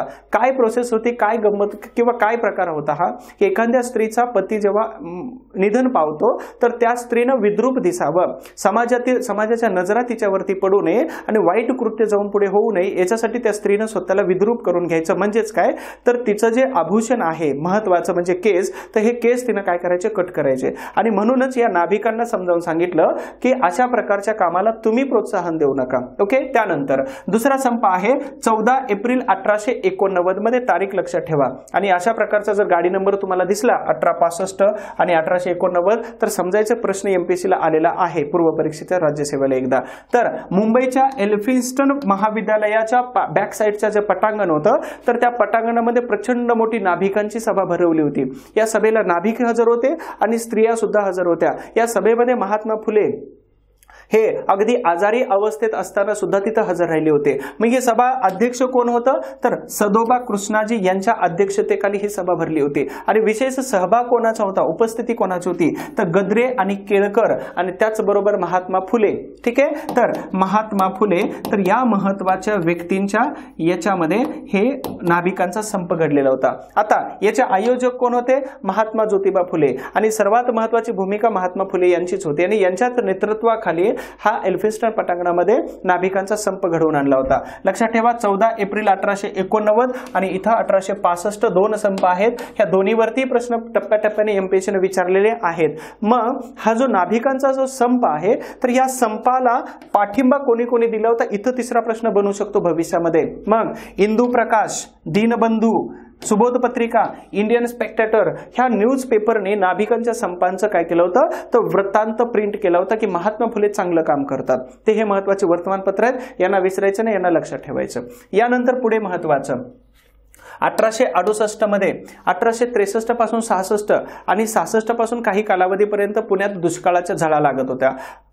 पूर्ण दुष्काळ पडलेला होता आणि याच कालावधीमध्ये अस्पृश्य समाज जो आहे तर यांना पिण्याच्या पाण्याची वाहतूक करावी, खूप लांबपर्यंतचा प्रवास करावा लागायचा आणि म्हणून महात्मा फुले यांनी घरातील पाण्याचा जो हौद आहे तर हा हौद अस्पृश्यांसाठी खुला करून दिलेला होता. हे क्रांतिकारी काम महात्मा फुले यांनी केलं होतं. कधी व्हिजिट दिलीच तर हा पाण्याचा हौद सुद्धा तुम्हाला दर्शन देईल. त्यानंतर पुढे 1855 मध्ये महात्मा ज्योतिबा फुले यांनी एक नाटक लिहिलं होतं. त्या नाटकाचं नाव आहे तृतीय रत्न नाटक आणि याच तृतीय रत्न नाटकामध्ये महात्मा ज्योतिबा फुले यांनी ब्राह्मण कशा पद्धतीने शूद्रांची फसवणूक करतात आणि कशा पद्धतीने जे अंधश्रद्धा आहेत ह्या चातुर्वर्ण व्यवस्थेतील खालच्या वर्गामध्ये कशा पसरवतात आणि कशा लादतात आणि त्यांना गुलामगिरीमध्ये कसं ठेवलं जातं तर हे तृतीय रत्न नावाच्या नाटकातून सप्रमाण आणि उदाहरणासह महात्मा फुले यांनी पटवून दिलेलं होतं. ठीक आहे आणि त्यांनी समजावून सुद्धा दाखवून दिलेलं होतं. त्यानंतर महत्वाचं 1867 मध्ये महात्मा ज्योतिबा फुले आपल्या सहकाऱ्यांसह रायगड या ठिकाणी गेले होते आणि महाराष्ट्राचं जे आद्य दैवत आहे,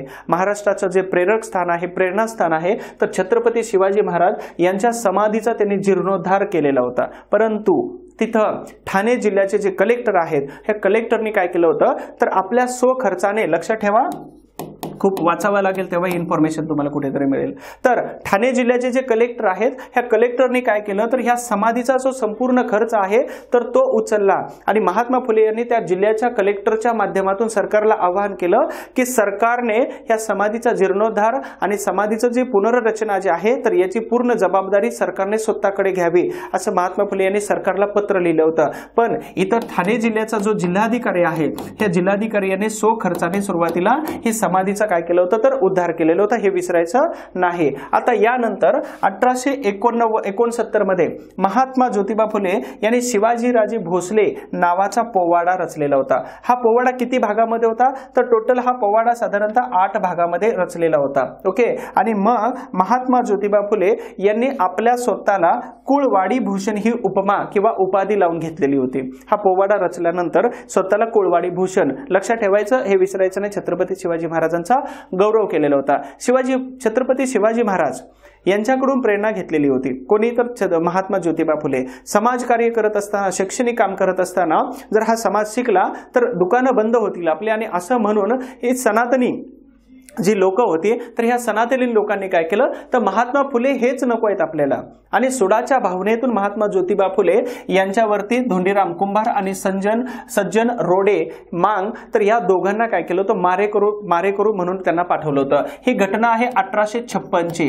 पण महात्मा फुले यांच्या समोर हे दोघेही उभा राहिल्यानंतर महात्मा ज्योतिबा फुले यांनी सांगितलं की तुमचा उद्देश काय आहे आणि मी काय असं काम करतोय आणि थोडंसं मन परिवर्तन एवढ्या चांगल्या पद्धतीने झालं होतं की ह्या दोघांपैकी धोंडीराम कुंभार जे आहेत तर यांनी नंतर वेदाचार नावाचा ग्रंथ लिहिला, एक पुस्तक लिहिलं होतं आणि त्याचबरोबर सज्जन रोडे जे आहेत हे महात्मा ज्योतिबा फुले यांचे पुढे जाऊन अंगरक्षक बनलेले होते. तर हे परिवर्तन केवळ शिक्षण आणि आधुनिक आणि परिवर्तनवादी विचारसरणी असल्यामुळेच महात्मा फुले यांनी अशा मारण्यासाठी आलेल्या अशा महत्वाच्या 2 व्यक्तींमध्ये परिवर्तन केलं होतं. मग प्रश्न काय विचारतात की या दोघांना किती रुपये दिलेले होते हे प्रश्न विचारतात.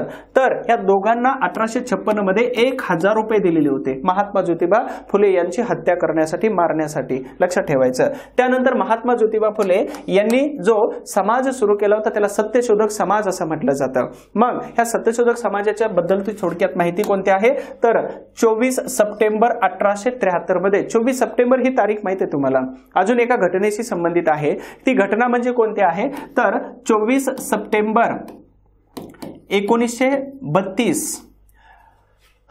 चला कमेंट बॉक्समध्ये पटपट करून सांगा की 24 सप्टेंबर 1932 ला पुण्यामध्ये अशी कोणती घटना घडली होती की ज्यानं राजकारणामध्ये वेगळ्याच प्रकारचं राजकारण चालू झालं होतं, एक वेगळ्याच प्रकारचा राजकारणामध्ये भारतीय राष्ट्रीय काँग्रेसमध्ये असेल किंवा भारतीय स्वातंत्र्याच्या लढ्यामध्ये एक महत्वाची घटना म्हणून या घटनेला गणलं जातं।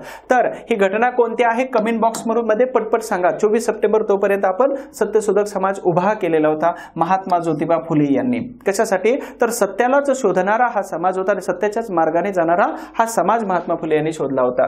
त्या समाजाचं ब्रीद वाक्य काय होतं यावरती बऱ्याच वेळा प्रश्न विचारला जातो। तर या समाजाचं ब्रीद वाक्य होतं सर्व साक्षी जगतपती त्याला नकोची मध्यस्थी। काय म्हणतात महात्मा फुले? जर हा निर्मिक जर देव असेल आणि हा जर भक्त असेल तर या दोघांमध्ये जे कनेक्शन होतं ते प्युअर कनेक्शन असतं, पवित्र नातं असतं। मग ह्या देवाला प्रसन्न करण्यासाठी मधली जी मंडळी आहे, मग मधल्या मंडळींचं काय कारण आहे आणि मधल्या मंडळींची गरज काय आहे? म्हणजेच सर्व साक्षी जगतपती जर आहे, देव जर आहे, तर त्याला नकोच मध्यस्थी। मध्यस्थी कशाला पाहिजे? आम्ही पूजा अर्चा करतो आणि डायरेक्ट देवाला प्रसन्न करून घेतो। या मताचे महात्मा ज्योतिबा फुले होते आणि हेच मत हे सत्यशोधक समाजाचं ब्रीद वाक्य म्हणून बनलेलं होतं। त्यानंतर 1873 मध्ये सत्यशोधक समाजामार्फत महात्मा ज्योतिबा फुले यांनी अस्पृश्यांचा जाहीरनामा प्रसिद्ध केला होता, जो आपण अगोदरच बघितलेला होता, अस्पृश्यांचा जाहीरनामा। त्यानंतर 1873 मध्येच ज्यावेळी सत्यशोधक समाज सुरू झाला होता तर त्याच्यानंतर राधाबाई निंबाळकर आणि सीताराम अल्लाट या जोडप्याचा सत्यशोधक पद्धतीने विवाह लावला होता आणि हा भारतातील सत्यशोधक पद्धतीने लावला गेलेला हा पहिला विवाह होता। आता सध्या शिवविवाह सुरू आहेत, त्याचबरोबर स्पेशल मॅरेज ऍक्ट नुसार विशेष विवाह सुरू आहेत, त्याचबरोबर सत्यशोधक विवाह सुद्धा अजूनही ते चालतात। मग महात्मा ज्योतिबा फुले यांना सत्यशोधक समाजामध्ये खालीलपैकी कोणत्या व्यक्तींनी मदत केलेली होती? तर सत्यशोधक समाज हा सुरू करण्यामध्ये, सत्यशोधक समाज स्थापनेमध्ये महात्मा फुले यांना हरी गणेश पटवर्धन, विनायक बापोजी आणि रा गो भांडारकर या मित्रांची मदत सत्यशोधक समाजामध्ये महात्मा ज्योतिबा फुले यांना लाभलेली होती। आता एवढीच नावं इथे दिलेली आहेत, परंतु सदाशिव गोवंडे, बोरो विठ्ठल वाळवेकर या महत्वाच्या व्यक्तींचं सहकार्य सुद्धा सत्यशोधक समाजामध्ये महात्मा फुले यांना मिळालेलं होतं। यावरती प्रश्न MPSC ने विचारलेला आहे, कंबाईनने एक प्रश्न विचारलेला आहे यावरती। त्यानंतर 1876 मध्ये महात्मा ज्योतिबा फुले यांनी सत्यशोधक मंगलाष्टका बनवल्या की आतापर्यंत मंगलाष्टका या ब्राह्मण म्हटला जात होता आणि त्यांच्याकडून या मंगलाष्टका निर्मित होत्या, परंतु यांनी स्वतःच्या मंगलाष्टका 1873 मध्ये निर्माण करून घेतल्या। ह्या मंगलाष्टकांचं स्वरूप कसं होतं? तर 2 मंगलाष्टका वधूंनी म्हणायच्या, 2 मंगलाष्टका वराने म्हणायच्या आणि शेवटची 5वी जी मंगलाष्टका आहे ती सर्वांनी वधू आणि वरासाठी म्हणायची। हे 5 मंगलाष्टका मराठीमध्ये बनवल्या होत्या। आता सत्यशोधक समाजाचं मुखपत्र कोणतं होतं? तर दीनबंधू हे सत्यशोधक समाजाचं मुखपत्र होतं की याची सुरुवात 1 जानेवारी 1877 मध्ये हे कृष्णराव भालेकर जे आहेत हे सत्यशोधक समाजाचे विचारक किंवा समर्थक, तर यांनी हे महात्मा फुले यांच्या विचार प्रचार प्रसाराचं काम करण्यासाठी सुरू केलं होतं। तेच पुढे मुखपत्र बनलं होतं। याची एक छोटीशी स्टोरी आहे। जेव्हा चिपळूणकर महात्मा फुले यांच्यावरती टीका करत होते तर त्या टीकेला उत्तर देण्यासाठी आपलंही एक मुखपत्र असावं या मताचे सगळे सत्यशोधक विचारसरणीचे व्यक्ती होत्या। महात्मा फुले हे म्हणत होते की मी भीक घालत नाही त्यांच्या टीकेला, मग तुम्ही कशाला लक्ष देता? पण हे ऐकलं नाही कोणी। ह्या कृष्णराव भालेकर, पुण्याच्या जवळच त्यांचं गाव आहे। मग त्यांनी काय केलं तर स्वतःची जमीन विकली, कर्ज काढलं आणि 1877 मध्ये त्यांनी काय केलं तर मुंबईवरून जो छापखाना आला होता तो परत गेलेला होता, पण त्याला परत मागवून घेतलं, तो खर्च सगळा केला आणि 1877 पासून 1880 पर्यंत हे वर्तमानपत्र सत्यशोधक समाजाचं मुखपत्र म्हणून काम करत होतं। याच्यावरती शेतकरी, समाज, बहुजन, स्त्री आणि शिक्षण या विषयावरती लेखन होत होतं। पण 1880 मध्ये अगदी आर्थिक कमतरतेमुळे हे वर्तमानपत्र बंद पडलं आणि 1880 पासून हेच वर्तमानपत्र मुंबई या ठिकाणावरून पुन्हा पब्लिश होऊ लागलं। आणि पब्लिशर कोण होते किंवा वर्तमानपत्र पुन्हा सुरू कोणी केलं होतं तर कामगार चळवळीचे पहिले जनक, भारतातील जनक नारायण मेघाजी लोखंडे यांनी काय केलं तर हे 1880 पासून अगदी 1897 त्यांच्या मृत्यूपर्यंत सत्यशोधक समाजाचं मुखपत्र म्हणून हे दीनबंधू नावाचं वर्तमानपत्र काम करत होतं। ही त्याची थोडीशी इन्फॉर्मेशन।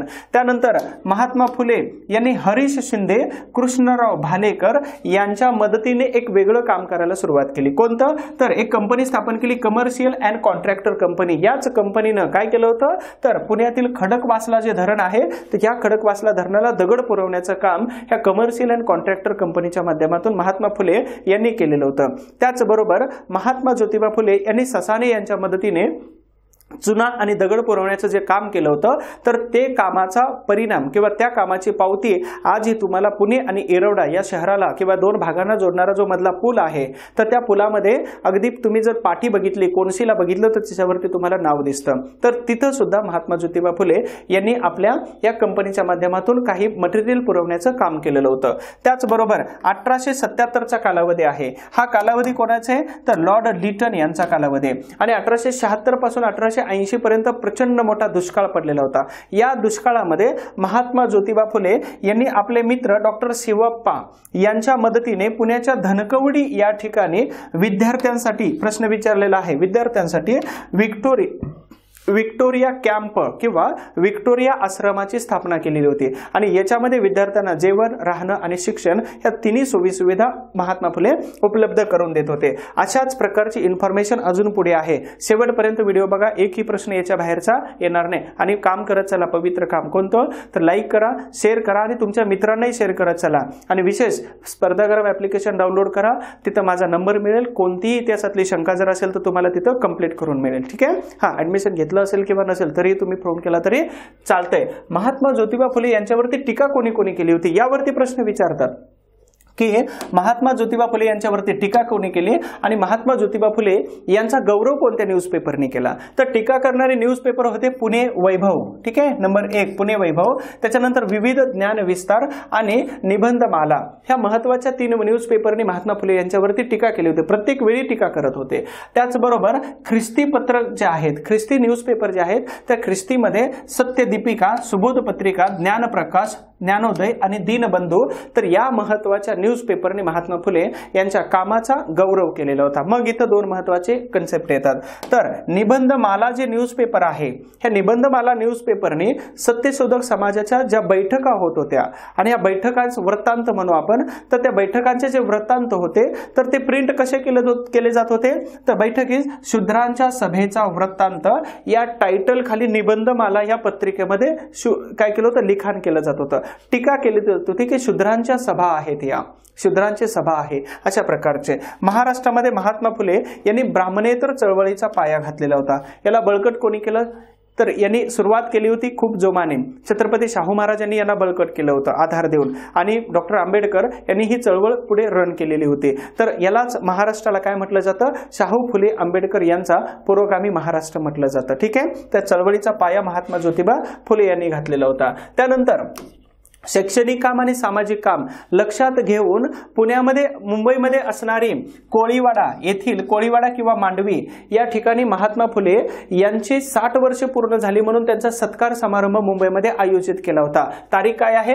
11 मे 1888 मध्ये मुंबई या ठिकाणी कोळीवाडा किंवा मांडवी या ठिकाणी एक समारंभ भरलेला होता. आणि मुंबईच्या जनतेच्या वतीने, प्रश्न तिथं काय आहे उत्तर तिथं तुम्हाला सापडतं. मुंबईच्या जनतेच्या वतीने राव बहादूर वडेकर यांनी महात्मा फुले यांची वयाची 60 वर्ष पूर्ण झाली आणि त्याचबरोबर शैक्षणिक आणि सामाजिक कामामध्ये योगदान अमूल्य आहे आणि याचा गौरव म्हणून महात्मा ज्योतिबा फुले यांना महात्मा ही पदवी बहाल केलेली होती. लक्षात ठेवा, यावरती आयोगाकडून अनेक वेळा प्रश्न विचारलेले आहेत. महात्मा ज्योतिबा फुले यांनी 19 जुलै 1887 मध्ये आपलं उईलपत्र तयार केलं. ठीक आहे, याला नाव आहे काय? तर उईलपत्र. ह्या उईलपत्रालाच काय म्हटलं जातं? तर आपले मृत्यूपत्र तयार केलं महात्मा ज्योतिबा फुले यांनी. आणि मृत्यूपत्रामध्ये आपला उत्तराधिकारी कोण असावा? तर दत्तक पुत्र, की ज्याला 1873 मध्ये काशीबाई नावाच्या ब्राह्मण विधवेकडून जे दत्तक घेतलेला होता तर तो यशवंत जो मुलगा आहे तर हा यशवंत मुलगा आपला उत्तराधिकारी असेल असं सांगितलं होतं. हा जो फोटो दाखवला हा महात्मा फुले यांचा खूप रेअर फोटो आहे. आणि त्याचबरोबर त्यांचे दत्तक सुपुत्र आहेत हे यशवंत, डॉक्टर यशवंत. तर ह्या दोघांचा हा रिअल फोटो आहे, हे एकदा मनामध्ये भरून ठेवा. त्यानंतर पुढे महत्वाचं, हंटर कमिशन आलेलं होतं भारतामध्ये. कशासाठी आलं होतं तर भारतामध्ये शैक्षणिक व्यवस्था जी आहेत, भारतामध्ये 1854 रोजी एक कमिशन नेमलेलं होतं. तर कोणतं होतं तर वूडचा खलिता. 1854 नंतर खूप मोठा कालावधी गेलेला होता, खूप मोठा गॅप पडलेला होता. मग भारतातील शिक्षण व्यवस्था कशा पद्धतीने चालू आहे याचं निरीक्षण करण्यासाठी सर विल्यम हंटर किंवा सर डब्ल्यू विल्यम हंटर यांच्या अध्यक्षतेखाली 3 फेब्रुवारी 1882 मध्ये एक कमिशन नेमलं होतं. केवळ प्राथमिक शिक्षणासाठीच हे कमिशन होतं, उच्च शिक्षणासाठी नव्हतं. मग या कमिशनच्या वेळी भारताची शैक्षणिक परिस्थिती कशी होती तर जवळपास 70 लाख रुपये भारत सरकार शिक्षणावरती खर्च करत होतं. कोणाचं? भारतातील ब्रिटिश सरकार 70 लाख रुपये. 70 लाखामध्ये 16.7 लाख जे रुपये आहेत तर हे केवळ प्रायमरी एज्युकेशनवरती खर्च केले जात होते. मग महात्मा फुले यांना वाटत होतं की प्रायमरी एज्युकेशनवरती सर्वात जास्त खर्च केला जावा. आता यामध्ये 19 ऑक्टोबर 1882 या तारखेला महात्मा ज्योतिबा फुले आणि पंडिता रमाबाई या दोघांनी साक्ष दिली, निवेदन दिलेलं होतं. मग इथं दिलेलं आहे बघा, भारतामध्ये शिक्षणासंबंधी आलेल्या हंटर कमिशन समोर महात्मा ज्योतिबा फुले यांनी साक्ष दिली किंवा त्यालाच म्हणू आपण काय तर निवेदन दिलेलं होतं. महात्मा ज्योतिबा फुले आणि रमाबाई रानडे या दोघांनी निवेदन दिलं होतं. मग निवेदनामध्ये कोणकोणत्या मागण्या केलेल्या होत्या तर 12 वर्षाखालील मुलांना प्राथमिक शिक्षण मोफत आणि सक्तीचं करावं. भारतामध्ये 2009 ला RTE ऍक्ट पास होतं, राईट टू एज्युकेशन ऍक्ट. त्यानंतर आदिवासींना शिक्षणामध्ये प्राधान्य दिले पाहिजे, महात्मा फुले मागतात. प्राथमिक शाळांची संख्या वाढवली पाहिजे, शाळावरती सरकारचे नियंत्रण असायला पाहिजे, शिक्षकांची गुणवत्ता चांगली असायला पाहिजे. ह्या मागण्या हंटर कमिशन समोर महात्मा फुले यांनी मागितलेल्या होत्या. यानंतर पुढे बघूया शेतकऱ्यांबद्दल महात्मा ज्योतिबा फुले यांचं धोरण आणि विचार कशा पद्धतीचे होते यावरती प्रश्न विचारलेला आहे कंबाईन 2021 मध्ये सुपे यावरती. मग इथं बघूया काय काय तर 2 मार्च 1888 मध्ये व्हिक्टोरिया राणी जे आहेत तर यांचे सुपुत्र ड्यूक ऑफ कॅनॉट हे भारताच्या भेटीवरती आले होते.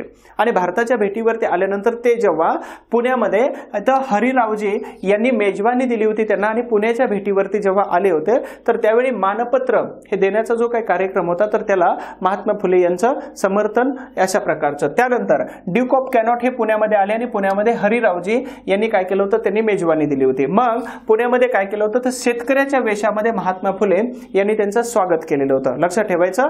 आणि यांनी जे निवेदन दिलेलं होतं कोणतं ड्यूक ऑफ कॅनॉटला तर निवेदनामध्ये असं सांगितलं होतं की राणी व्हिक्टोरिया यांना भारतातील शेतकऱ्यांची अवस्था आणि परिस्थिती आणि हाल किती होतात तर हे तुम्ही जाऊन सांगा जेणेकरून राणीकडून एखादा कायदा पास होऊन भारतातील शेतकऱ्यांचा उद्धार होईल. अशा प्रकारचं निवेदन इथं दिलेलं होतं. त्यानंतर 1889 मध्ये एक अधिवेशन भरलं होतं मुंबई भारतीय राष्ट्रीय काँग्रेसचं. मुंबईमध्ये अध्यक्ष होते कोण तर वेडरबर्न हे अध्यक्ष होते.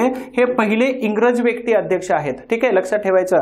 आणि यांच्या अगोदर जे झाले होते स्कॉटिश व्यक्ती होते जॉर्ज यूल, त्यांनाच आपण इंग्रज म्हणतो ते चुकीचं आहे. तर वेडरबर्न हे पहिले इंग्रज व्यक्ती आहेत. आणि 1889 मध्ये गोखले आणि टिळक यांनी काय केलं होतं भारतीय राष्ट्रीय काँग्रेसमध्ये एकाच स्टेजवरून राजकारणात प्रवेश केला होता.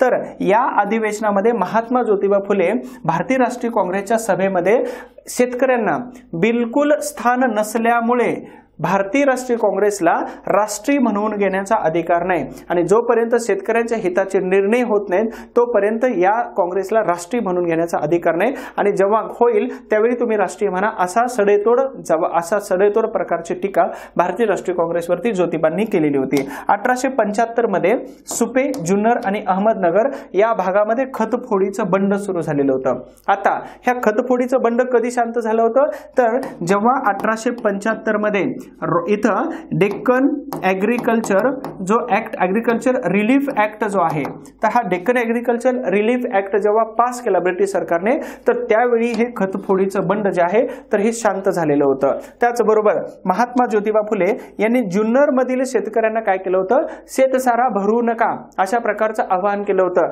म्हणजेच इथं असहकाराचं आंदोलन जे आहे महात्मा फुले यांनी जुन्नर या ठिकाणी शेतकऱ्यांना आवाहन करून असहकाराचं आंदोलन सुरू केलेलं होतं। तर ही शेतकऱ्यांच्या बद्दलची काही महत्त्वाची माहिती आहे। मग यावरती सुपे या ठिकाणावरती प्रश्न विचारलेला आहे। आता याच्यामध्ये एक विशेष काय होतं तर करडे नावाचं जे गाव आहे पुणे जिल्ह्यामध्ये, तर ह्या करडे नावाच्या गावामध्ये शेतकऱ्यांवरती सावकारांनी जुलूम आणि जबरदस्ती केली म्हणून तिथं पहिल्यांदा उठाव सुरू झाला होता आणि पहिल्यांदा जो उठाव मग नंतर सुरू झाला तो सुपे या ठिकाणी झाला होता। ठीक आहे, तर यावरती प्रश्न विचारलेला आहे। अजून काही महत्त्वाचं महात्मा ज्योतिबा फुले यांच्याबद्दलचं तर 1885 मध्ये सुधारणेचे झाड हे महात्मा फुले यांच्याबद्दलची एक कन्सेप्ट आहे। त्यानंतर 1882 मध्ये ताराबाई शिंदे यांनी एक ग्रंथ लिहिला होता स्त्री पुरुष तुलना हा ग्रंथ लिहिला होता आणि या ग्रंथाला महात्मा ज्योतिबा फुले यांनी आपला पाठिंबा दर्शवलेला होता। ठीक आहे, जोड्या लावामध्ये हा ग्रंथ बऱ्याच वेळा विचारलेला आहे। लेखिका कोण आहेत यावरती सुद्धा प्रश्न विचारलेला आहे। पंडिता रमाबाई आणि लेले शास्त्री ह्या जो दोन व्यक्ती आहेत ह्या दोन्ही व्यक्तींनी ख्रिश्चन धर्म स्वीकारू नये आणि धर्मांतर करू नये याच्यासाठी फुलेंनी खूप प्रयत्न केले होते, पण शेवटी यांनी धर्मांतर केलेलंच होतं। त्यानंतर 23 सप्टेंबर 1884 मध्ये जेव्हा पहिला फॅक्टरी ऍक्ट कारखाना कायदा पास झाला होता आणि कामगारांच्या समस्या अजूनही संपत नव्हत्या, तर त्याच वेळी सत्यशोधक विचारसरणीचे नाम नारायण मेघाजी लोखंडेचे होते। तर यांनी 23 ते 26 सप्टेंबर 1884 मध्ये सभा घेतल्या मुंबईमध्ये आणि सभा घेतल्यानंतर याच सभेमध्ये 23 सप्टेंबर 1884 मध्ये नारायण मेघाजी लोखंडे यांनी काय केलं तर एक संस्था उभा केली बॉम्बे मिल हँड असोसिएशन आणि ही संस्था स्थापनेमध्ये महात्मा फुले यांचं अतिशय महत्त्वाचं योगदान आहे। मग हिचा प्रश्न काय विचारतात भारतातील पहिली कामगार संघटना कोणती तर बॉम्बे मिल हँड असोसिएशन कोणाच्या मदतीने महात्मा फुले कोणी उभा केली नारायण मेघाजी लोखंडे यांना भारतातील कामगार चळवळीचे जनक म्हणून प्रश्न यावर्षी विचारलेला आहे की मागणी कोणी केली होती। मग त्याच्यामध्ये शापूरजी पालनजी आणि नारायण मेघाजी लोखंडे अशा महत्त्वाच्या व्यक्तींची नावं दिलेली आहेत। त्यानंतर आपण पुढे बघूया महात्मा ज्योतिबा फुले यांनी काव्यात्मक लेखन करताना त्यांनी अभंग जे आहेत अगोदरची जे ओव्या लिहिल्या जायच्या तर त्या ओव्यांना अभंग म्हटलं जात होतं, परंतु महात्मा फुले यांनी अभंगाच्या ऐवजी अखंड असं नाव दिलं। प्रश्न विचारतात। त्यानंतर ज्योतिबा फुले यांना त्यांच्या समाजातील म्हणजेच त्यांना समाजातील ब्राह्मणवादी लोकांकडून कलंक कसाई आणि त्याचबरोबर ग्राम राक्षस कलंक कसाई आणि ग्राम राक्षस या दोन नावांनी त्यांना अगदी टीका केली जात होती। ह्या दोन्हीवरती प्रश्न विचारतील कलंक कसाई आणि ग्राम राक्षस। मग महात्मा फुले ब्राह्मणांनी जर मला कलंक कसाई जर म्हटलं असेल तर मग महात्मा फुले त्यांना काय म्हणायचे तर कलम कसाई या नावाने ब्राह्मणांना टीका करायचे। अशा प्रकारचं विष्णू शास्त्री चिपळूणकर जे आहेत तर विष्णू शास्त्री चिपळूणकर हे महात्मा ज्योतिबा फुले यांना शूद्र जगद्गुरू आणि शूद्र धर्म संस्थापक ह्या दोन पदव्या बहाल करत नेहमी आपल्या लिखाणामध्ये अशा टीका करत होते विष्णू शास्त्री चिपळूणकर। 1875 मध्ये न्यायमूर्ती रानडे जे आहेत तर यांनी पुण्यामध्ये आर्य समाजाचे संस्थापक स्वामी दयानंद जे होते स्वामी दयानंद सरस्वती यांची जेव्हा मिरवणूक होती तर त्या मिरवणूक महात्मा ज्योतिबा फुले यांनी मार्गदर्शन केलं होतं न्यायमूर्ती रानडे यांना आणि त्यांनी लीड केलं। त्याचबरोबर त्या मिरवणुकीला संरक्षण देण्याचं काम हे वस्ताद लहुजी बुवा साळवे यांच्या तालमीतील जे काही पैलवान होते किंवा जे काही युवक होते तर त्या युवकांना आवाहन केलं आणि म्हणूनच त्या मिरवणुकीला अगदी प्रोटेक्शन दिलेलं होतं महात्मा फुले यांच्या सांगण्यावरून। त्यानंतर 1857चा जो उठाव घडत होता उठावाला महात्मा फुले यांनी टीका केली आणि विरोध केलेला होता। मग काय सांगत होते की भट पंड्यांचे बंड कोर्तुशी चपाती बंड अशा शब्दामध्ये महात्मा ज्योतिबा फुले हे 1857च्या उठावावरती टीका करत असतात। त्यानंतर 1881 मध्ये कोल्हापूरमध्ये एक प्रकरण झालेलं होतं महादेव बर्वे। ओके, तर हे बर्वे प्रकरण आपण प्रकरणामध्ये पूर्ण डिटेल्स मध्ये पाहणार आहोत, पण इथं काय आहे तर कोल्हापूरच्या या बर्वे प्रकरणामध्ये लोकमान्य टिळक आणि आगरकर ह्या दोघांनीही केसरी आणि मराठा ह्या न्यूज पेपरमध्ये महादेव बर्वे जे दिवाण होते तर यांच्यावरती प्रचंड टीका केली। यांनी या दोघांवरती मानहानीचा दावा केस केली आणि मानहानीच्या केसमध्ये काय केलं तर ह्या दोघांनाही 120 दिवसांची शिक्षा झाली होती। ओके, पण चांगल्या वर्तवणुकीमुळे 19 दिवसाची शिक्षा त्यांची वजा केली। राहिलेले 101 दिवस जे होते हे त्यांनी अहमदनगरच्या जवळ असणाऱ्या ह्या डोंगरीच्या तुरुंगामध्ये काढले होते। आणि मग आगरकरांनी एक पुस्तक लिहिलं आमचे डोंगरीच्या तुरुंगातील 101 दिवस, आणि जेव्हा यांना जामीन मंजूर करण्याची वेळ आली किंवा जी पैसे भरण्याची वेळ आली तर त्यावेळी महात्मा ज्योतिबा फुले यांनी रामचंद्र उखणे किंवा उरवणे यांच्याकडून 10,000 रुपये गोळा केले आणि 10,000 रुपये गोळा करून या दोघांची सुटका महात्मा ज्योतिबा फुले यांनी केली होती। मग त्याच दरम्यान इथं डोंगरीच्या तुरुंगापासून मुंबईपर्यंत नारायण मेघाजी लोखंडे यांनी त्यांची मिरवणूक काढली आणि जेव्हा हे दोघेही पुण्यामध्ये आले होते तर त्यावेळी महात्मा ज्योतिबा फुले यांनी आगरकर आणि टिळक या दोघांचाही सत्कार मोठ्या समारंभामध्ये आयोजित केला होता। तर ही छोटीशी स्टोरी आहे। महात्मा ज्योतिबा फुले सरकारवर टीका कसे करत होते तर बघा, प्रजेचे हित पाहत नाही तो राजा कसला, असं प्रश्नार्थक टीका महात्मा ज्योतिबा फुले करत होते, लक्षात ठेवायचं।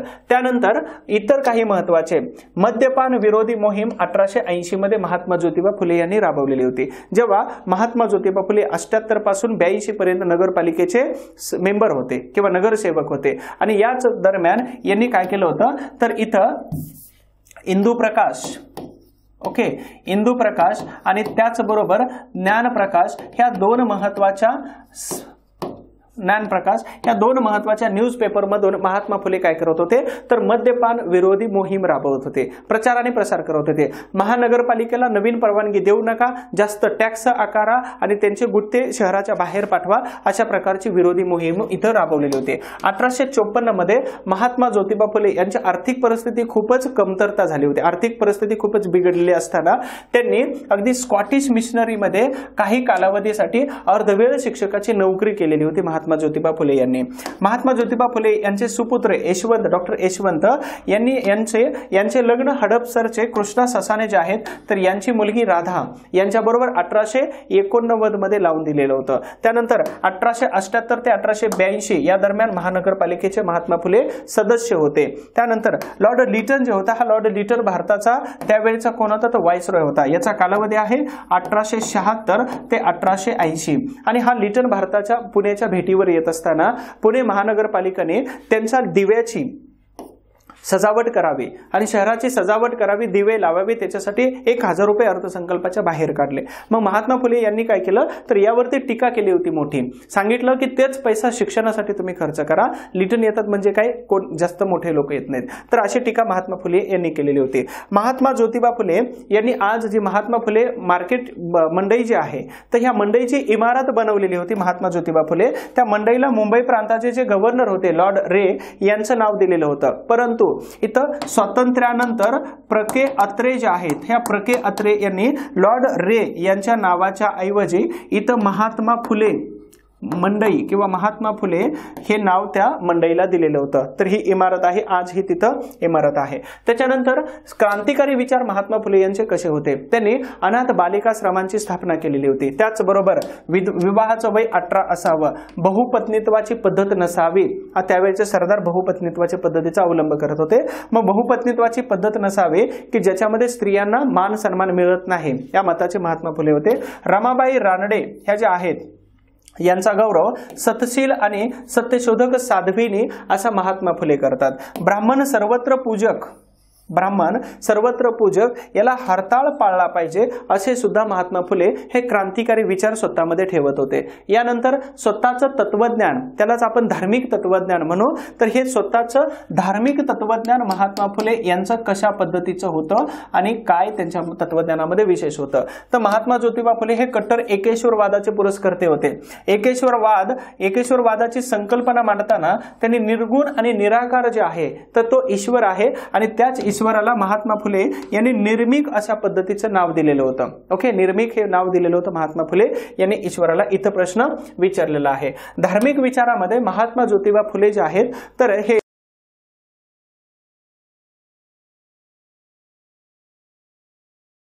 रामदास स्वामी यांच्यावरती टीका करतात।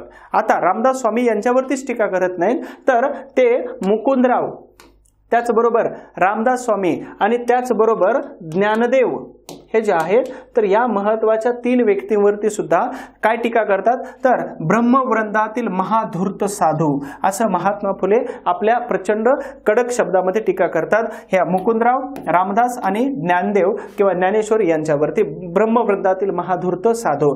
त्याचबरोबर महात्मा ज्योतिबा फुले यांनी आपला मृत्यूनंतर प्रकाशित झालेला जो ग्रंथ आहे सार्वजनिक सत्यधर्म, तर यामध्ये ख्रिश्चन आणि इस्लाम ह्या दोन्ही धर्मांचा उल्लेख सार्वजनिक सत्यधर्मामध्ये केलेला आहे, कारण ह्या दोन्ही धर्मामध्ये एकच ईश्वर सांगितलेला आहे।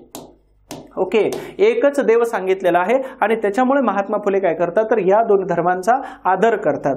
त्यानंतर अजून महत्त्वाचं की महात्मा ज्योतिबा फुले यांनी लेखन आणि कशा पद्धतीनं लिखाण आणि त्यांचं साहित्य सामग्री होती, तर इथं जून 1888 मध्ये तृतीय रत्न नावाचं नाटक लिहिलं की ज्यामध्ये ब्राह्मण हा शूद्रावरती कसा अन्याय करतात हे त्यांनी स्पष्ट करून दिलं होतं सहप्रमाण, आणि हा ग्रंथ जो आहे तर दक्षिणा प्राइज कमिटीला त्यांनी अर्पण केलेला होता। त्यानंतर 1869 मध्ये त्यांनी छत्रपती शिवाजी महाराज यांच्या नावाने म्हणजेच शिवाजी राजे भोसले यांच्या नावाने पोवाडा लिहिला होता। हा पोवाडा टोटल 8 भागामध्ये आहे। हा पोवाडा ओरिएंटल छापखाना इथून प्रकाशित केला होता, तुम्हाला एवढंच माहित होतं म्हणून हे एक्स्ट्रा टाकलेलं आहे। त्यानंतर 1869 मध्ये ब्राह्मणांचे कसब हे पुस्तक लिहिलं होतं, ग्रंथ लिहिला होता, इंदू प्रकाश नावाच्या छापखान्यामध्ये हा प्रिंट केला होता। 1873 मध्ये गुलामगिरी नावाचं पुस्तक लिहिलं, हा पुस्तक पुणा सिटी प्रेस यामध्ये त्यांनी प्रिंट करून घेतलेलं होतं। यानंतर नेक्स्ट 27 मे 1877 मध्ये जो दुष्काळ आलेला होता तर यावरती महात्मा फुले यांनी पत्रक काढलेलं होतं आणि विक्टोरिया आश्रम स्थापन करण्याची त्याच्यामध्ये उल्लेख आढळतो। 19 ऑक्टोबर 1888 मध्ये हंटर कमिशन समोर जी आपण अगोदर साक्ष दिलेली होती 82 ची साक्ष, ओके इथं सॉरी 82, तर ही 82 ची जी साक्ष दिली होती तर ह्या साक्षीचं निवेदन काय केलं होतं त्यांनी तयार केलेलं होतं, हे सुद्धा आपल्याला समग्र वाङ्मयामध्ये दिसून येतं।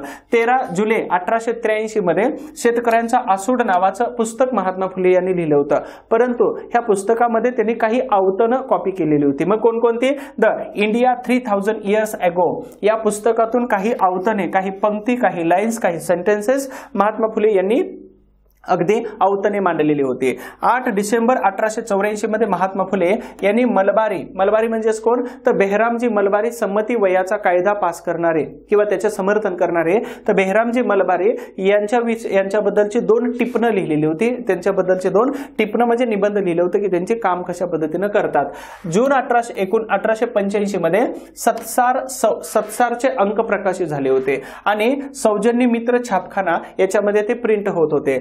1 ऑक्टोबर 1885 मध्ये सत्सारचा दुसरा अंक प्रकाशित झाला, हे मासिक स्वरूपामध्ये। यात त्यांनी ब्राह्मण समाज आणि प्रार्थना समाज यावरती टीका केली होती। प्रश्न विचारतात की कोणत्या ग्रंथामध्ये ब्राह्मण आणि प्रार्थना समाजावरती टीका केली होती? 1885 च्या सत्सारच्या दुसऱ्या अंकामध्ये, लक्ष ठेवायचं।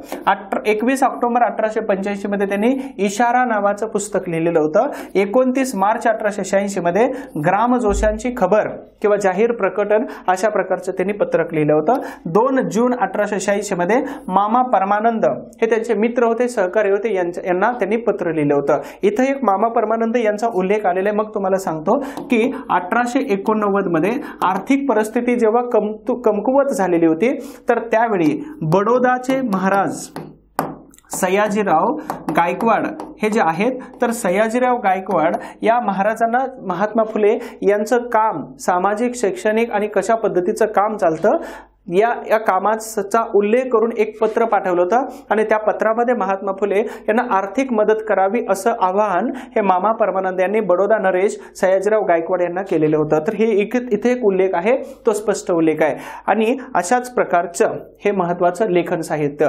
1887 मध्ये सत्यशोधक समाजोत्तक मंगलाष्टका पूजा आणि विधी याचं पुस्तक लिहिलं होतं की स्वतःच्या समाजाचं काहीतरी पुस्तक असावं। 1887 मध्ये अखंडाधिक काव्य त्यांनी लिहिलं होतं। अखंड अभंगाच्या ऐवजी त्यांनी अखंड म्हटलेलं होतं, हे काव्य रचना त्यांनी केलेली होती। 10 जुलै 1887 मध्ये महात्मा फुले यांनी स्वतःचं ओईल पत्र म्हणजेच त्याला आपण अगदी मृत्यूपत्र म्हणू आणि या मृत्यूपत्रामध्ये त्यांनी डॉक्टर यशवंत जे आहेत तर यांना आपला उत्तराधिकारी नेमलेलं होतं, वारसदार। 1891 मध्ये 90 मध्ये ग्रंथ लिहिला होता, परंतु 1891 मध्ये सार्वजनिक सत्यधर्म नावाचा ग्रंथ प्रकाशित झाला. हा ग्रंथ यशवंत यांनी 1891 मध्ये प्रकाशित केला होता. मग या ग्रंथावरती परीक्षेला प्रश्न विचारलेला आहे की इथं सार्वजनिक सत्यधर्म हा ग्रंथ महात्मा फुले यांच्या मृत्यूनंतर प्रकाशित झाला. तर इथं प्रश्न विचारतात की कोणता ग्रंथ प्रकाशित झालेला होता मृत्यूच्या नंतर. यानंतर पुढे महत्वाचं, न्यायमूर्ती रानडे जे आहेत तर हे सरकारचे सेवक होते, न्यायाधीश होते. यांनी अगदी 30 वर्षापेक्षा हल्ली शेतकऱ्यांची स्थिती खूपच चांगली आहे अशा प्रकारचा रिपोर्ट सादर केला होता.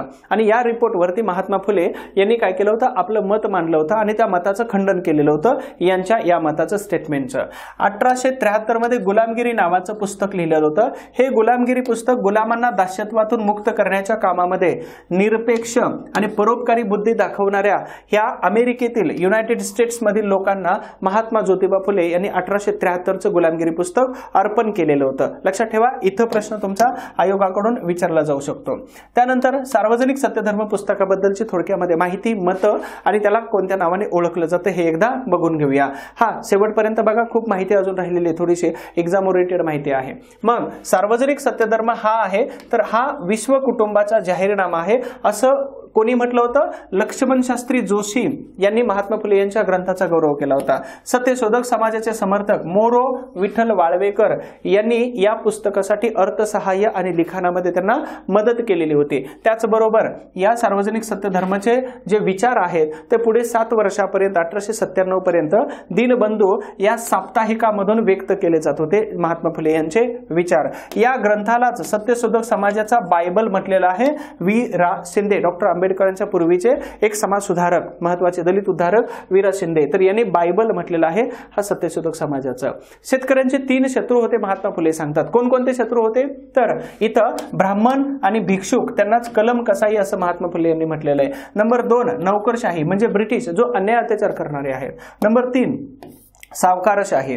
ठीक आहे, तर हे 3 महात्मा फुले यांच्या अनुसरणे त्यांच्या मते हे महात्मा फुले यांचे मते हे 3 महत्वाचे शत्रू आहेत शेतकऱ्यांचे. यामध्ये महात्मा फुले काय सांगतात की सावकार सर्वांचा प्राणहारक आणि यमरूपी ब्रह्मराक्षस म्हणून सांगतात. ब्राह्मणांना म्हणतात कलम कसाई आणि कुलकर्ण्यांना म्हणतात कळीचे नारद. हे महात्मा फुले यांनी ह्या वेगवेगळ्या घटकावरती केलेली टीका होती. इथं आयोगाचा प्रश्न बनू शकतो. ठीक आहे, लक्षात ठेवा, सावकार म्हणजे प्राणहारक यमरूपी ब्रह्मराक्षस, ब्राह्मण म्हणजे कलम कसाई आणि कुलकर्णी म्हणजे कळीचे नारद. यानंतर महात्मा फुले यांच्याबद्दल थोर वेगवेगळ्या व्यक्तींनी, वेगवेगळ्या क्षेत्रातील महत्वाच्या व्यक्तींनी गौरव केलेला होता, त्यांचं मत व्यक्त केलं होतं आणि त्या शब्दामध्ये त्यांना अगदी गौरवपूर्ण वक्तव्य केलेले होते. मग इथं पानचे पाटील काय सांगतात की महाराष्ट्रात इंग्रज आल्यानंतर जे थोर पुरुष प्रसिद्ध झालेले होते तर यामध्ये महात्मा फुले सर्व श्रेष्ठ होते. त्यानंतर छत्रपती शाहू महाराज हे काय सांगतात, बहुजन समाजाला अज्ञानातून वर काढून त्याला अर्वाचीन काळी जागवणारे देशातील पहिले महान पुरुष म्हणजे महात्मा ज्योतिबा फुले होते आणि त्यांनाच परत ते अगदी महाराष्ट्राचे मार्टिन ल्युथर किंग म्हणतात. ठीक आहे, हे अमेरिकेतील एक महत्वाचे उद्धारक होते Martin Luther king. Madhavrao Bagal काय सांगतात की महात्मा ज्योतिबा फुले म्हणजे महाराष्ट्राचे कार्ल मार्क्स आहेत. पण ह्या कार्ल मार्क्सची कोणत्याही प्रकारचा मार्क्सवाद आणि कोणत्याही प्रकारचे तत्व हे वाचलेली नसताना सुद्धा आपल्या कृतीतून आणि आपल्या विचारातून महात्मा फुले यांनी जगाला दाखवलेले होते. म्हणून इथं माधवराव बागल हे जे लेखक आहेत तर हे महात्मा फुले यांना काय करतात तर कार्ल मार्क्स म्हणून ओळखतात. त्यानंतर गोवर्धन पारिख महात्मा फुलेंना काय सांगतात तर 19व्या शतकातील विचार व दृष्टांत यांचा अग्रपूजेचा मान जो आहे तो महात्मा फुले यांना दिला जातो. लक्ष्मण शास्त्री जोशी काय म्हणतात तर अगदी इथं महात्मा फुले हे सामाजिक गुलामगिरीच्या विरोधामध्ये बंड करणारे पहिले महापुरुष होते असं इथं लक्ष्मण शास्त्री जोशी सांगतात. ठीक आहे, त्यानंतर धनंजय कीर हे महात्मा फुले यांचे चरित्रकार काय म्हणतात बघा तर ज्योतिरावांचे नाव काय होतं, ज्योती होतं. ज्योती म्हणजेच ज्योतीने सामाजिक समता, मानवता आणि विवेकवाद यावरती प्रकाश टाकून राष्ट्राला खरा मार्ग दिलेला होता. अशीच ती ज्योत होती, त्यांचं नाव ज्योतिराव होतं. तर असा गौरव धनंजय कीर असे म्हणतात की ज्यांनी महापुरुषांची चरित्र लिहिलेले आहेत, आत्मचरित्र. तर रा प पाटील हे काय म्हणतात महाराष्ट्रातील पहिले सोशालिस्ट आहेत. डॉक्टर बाबासाहेब आंबेडकर यांनी महात्मा फुले यांना आपल्या 3 गुरूंपैकी एक गुरुचं स्थान दिलेलं होतं. मग महात्मा महात्मा डॉक्टर आंबेडकर यांचे 3 गुरु कोण कोण होते? तर पहिले आहेत गौतम बुद्ध, ओके, त्याच्यानंतर आहेत दुसरे संत कबीर, प्रश्न आलेला आहे यावरती, आणि तिसरे आहेत महात्मा ज्योतिबा फुले. तर महात्मा ज्योतिबा फुले यांच्यावरती डॉक्टर आंबेडकर यांनी काय केलं होतं, तर त्यांनी हु वेअर द शूद्राज, शूद्र पूर्वी कोण होते, तर हा ग्रंथ महात्मा फुले यांना अर्पण केलेला होता. त्यानंतर लक्ष्मण शास्त्री जोशी काय सांगतात, तर हिंदू समाजातील बहुजन समाजाला आत्मलोकन करण्यासाठी भाग पाडणारा महापुरुष म्हणजे महात्मा ज्योतिबा फुले, अशा प्रकारचा ते गौरव करतात. इथं विराज शिंदे काय म्हणतात की दलित उद्धारक म्हणून त्यांचा गौरव करतात. सयाजीराव गायकवाड महाराज बडोदा नरेश काय म्हणतात, हिंदुस्थानचा बुकर टी वॉशिंग्टन हे सांगतात. Okay, Booker T Washington. Sharad Patil हे काय सांगतात, महात्मा फुले थोर तत्वज्ञ होते. ओके, महात्मा गांधी जेव्हा 1932 मध्ये एरवड्याच्या तुरुंगामध्ये होते, तर महात्मा गांधी काय म्हणतात की मुझे लोग महात्मा कहते हैं लेकिन असली महात्मा तो ज्योतिबा फुले है, असं महात्मा गांधी हे दुसऱ्या महात्मा फुले यांचा अशा शब्दामध्ये गौरव करतात की मला लोक उगीच महात्मा म्हणतात, खरे महात्मा तर महात्मा फुले आहेत. 1932च्या पुणे तुरुंगात असताना, एरोडा तुरुंगात असताना. ग्रामची नावाचे एक वेस्टर्न फिलॉसॉफर आहेत, सेंद्रिय बुद्धिवंत म्हणून महात्मा फुले यांचा गौरव करतात. ठीक आहे. आता त्याच्यानंतर महाराष्ट्राला 3 व्यक्तींच्या नावाने ओळखलं जातं. कोणत्या 3 व्यक्तींच्या नावाने? आणि हा शेवटपर्यंत बघत चला, लाईक्स अँड कमेंट्सला विसरू नका. ह्या व्हिडिओच्या बाहेर एकही प्रश्न जाणार नाही. चॅलेंज आहे. स्पर्धाग्राम ऍप्लिकेशन डाउनलोड करा, कधीही फोन करा. एमपीएससी मध्ये इतिहास हा विषयाच्या बाबतीमध्ये कोणतीही प्रकारची शंका असेल तर सगळ्या प्रकारची शंका, भीती ही सगळी दूर केली जाईल आणि boring to scoring, sharing to scoring कसा इतिहास आपल्याला घेऊन जाता येतो. 15 पैकी 15 मार्क कसे पाडायचे ते व्हिडिओमध्ये सगळं सांगितलेलं आणि दिलेलं पण आहे. मग तुम्ही इथं कोर्स जर घेतला तर तुम्हाला फायदाच होणार आहे. आणि जर शंका असेल तर लगेच तुम्ही फोन करू शकता. पण इथं महाराष्ट्राला 3 प्रमुख समाज सुधारकांचा वैचारिक विचारांचा वारसा लाभलेला आहे. मग 3 महापुरुष कोण कोण आहेत?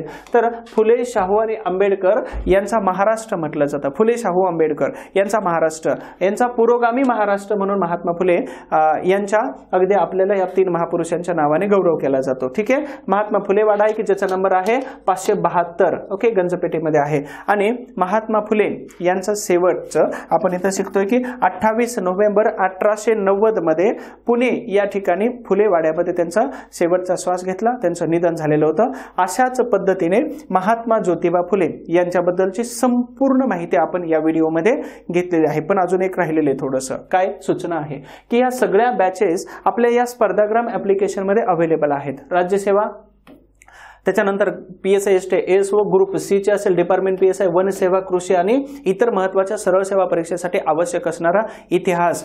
माझं एक विशेष आहे की स्पर्धाग्राम ऍप्लिकेशन मध्ये जेवढे व्हिडिओ टाकलेले आहेत, आता या व्हिडिओमधून तुमचा महात्मा फुले यांच्यावरचा याच्या बाहेरचा एकही प्रश्न येणार नाही. लक्षात ठेवायचं, एकाच्या बाहेरचा एकही प्रश्न येणार नाही. वाचत असताना व्यवस्थित नोट्स काढून घ्या, व्यवस्थित अभ्यास करा. सगळी इन्फॉर्मेशन याच्यामध्ये टाकलेली आहे. पण याच्यामध्ये तुम्हाला स्पर्धाग्राम ऍप्लिकेशन मध्ये कोर्स जर घेतला तर त्याच्यामध्ये सगळेचे सगळे व्हिडिओ आपण अपलोड केलेले आहेत आणि एवढ्याच डिटेल्स मध्ये आपण त्याचा अभ्यास करून व्हिडिओ तुम्हाला देण्याचं काम केलेलं आहे. मग तुम्हाला संपर्क करायचा आहे, ऑफिसचा नंबर हा आहे. आणि इतिहासाविषयामध्ये जर तुम्हाला संपर्क करायचा असेल तर इतिहासाबद्दलचा हा संपर्क आहे, हा माझा नंबर आहे. यावरती तुम्ही मला फोन करू शकता. ठीक, लाईक अँड कमेंट्स करायला विसरू नका. त्याच्यानंतर महत्त्वाचं पुढे काय येतं तर आपण आजच्या लेक्चरमध्ये काय काय पाहिलं याचा एक छोटासा सारांश आहे. आपण महात्मा ज्योतिबा फुले यांचं जीवन पाहिलं, सुरुवातीचं जीवन पाहिलं, त्यांचं स्वतःचं शिक्षण, त्याच्यानंतर त्यांचं शैक्षणिक कार्य, सामाजिक कार्य, अस्पृश्यांसाठीचं काम बघितलं, शेतकऱ्यांच्या बद्दलचं विचार बघितलं. हे सगळं काम करत असताना ब्रिटिश सरकारने त्यांचा गौरव केला. त्याचबरोबर त्यांना कोणकोणत्या महत्त्वाच्या व्यक्तींनी मदत केली, क्रांतिकारी विचार कशा पद्धतीचे होते, मग प्रसिद्ध ग्रंथ कोणकोणते होते आणि महात्मा फुले यांचा गौरव हा कोणत्या व्यक्तीने कोणत्या शब्दामध्ये केलेला होता. अशा प्रकारचं संपूर्ण लेक्चर आपण महात्मा ज्योतिबा फुले यांच्यावरती पाहिलेलं आहे. आणि शेवटी महात्मा फुले सांगतात काय बघा, नवीन विचार तर दररोजच येत असतात, पण त्यांना सत्यात उतरवणे हाच खरा संघर्ष आहे, हे महात्मा फुले सांगतात.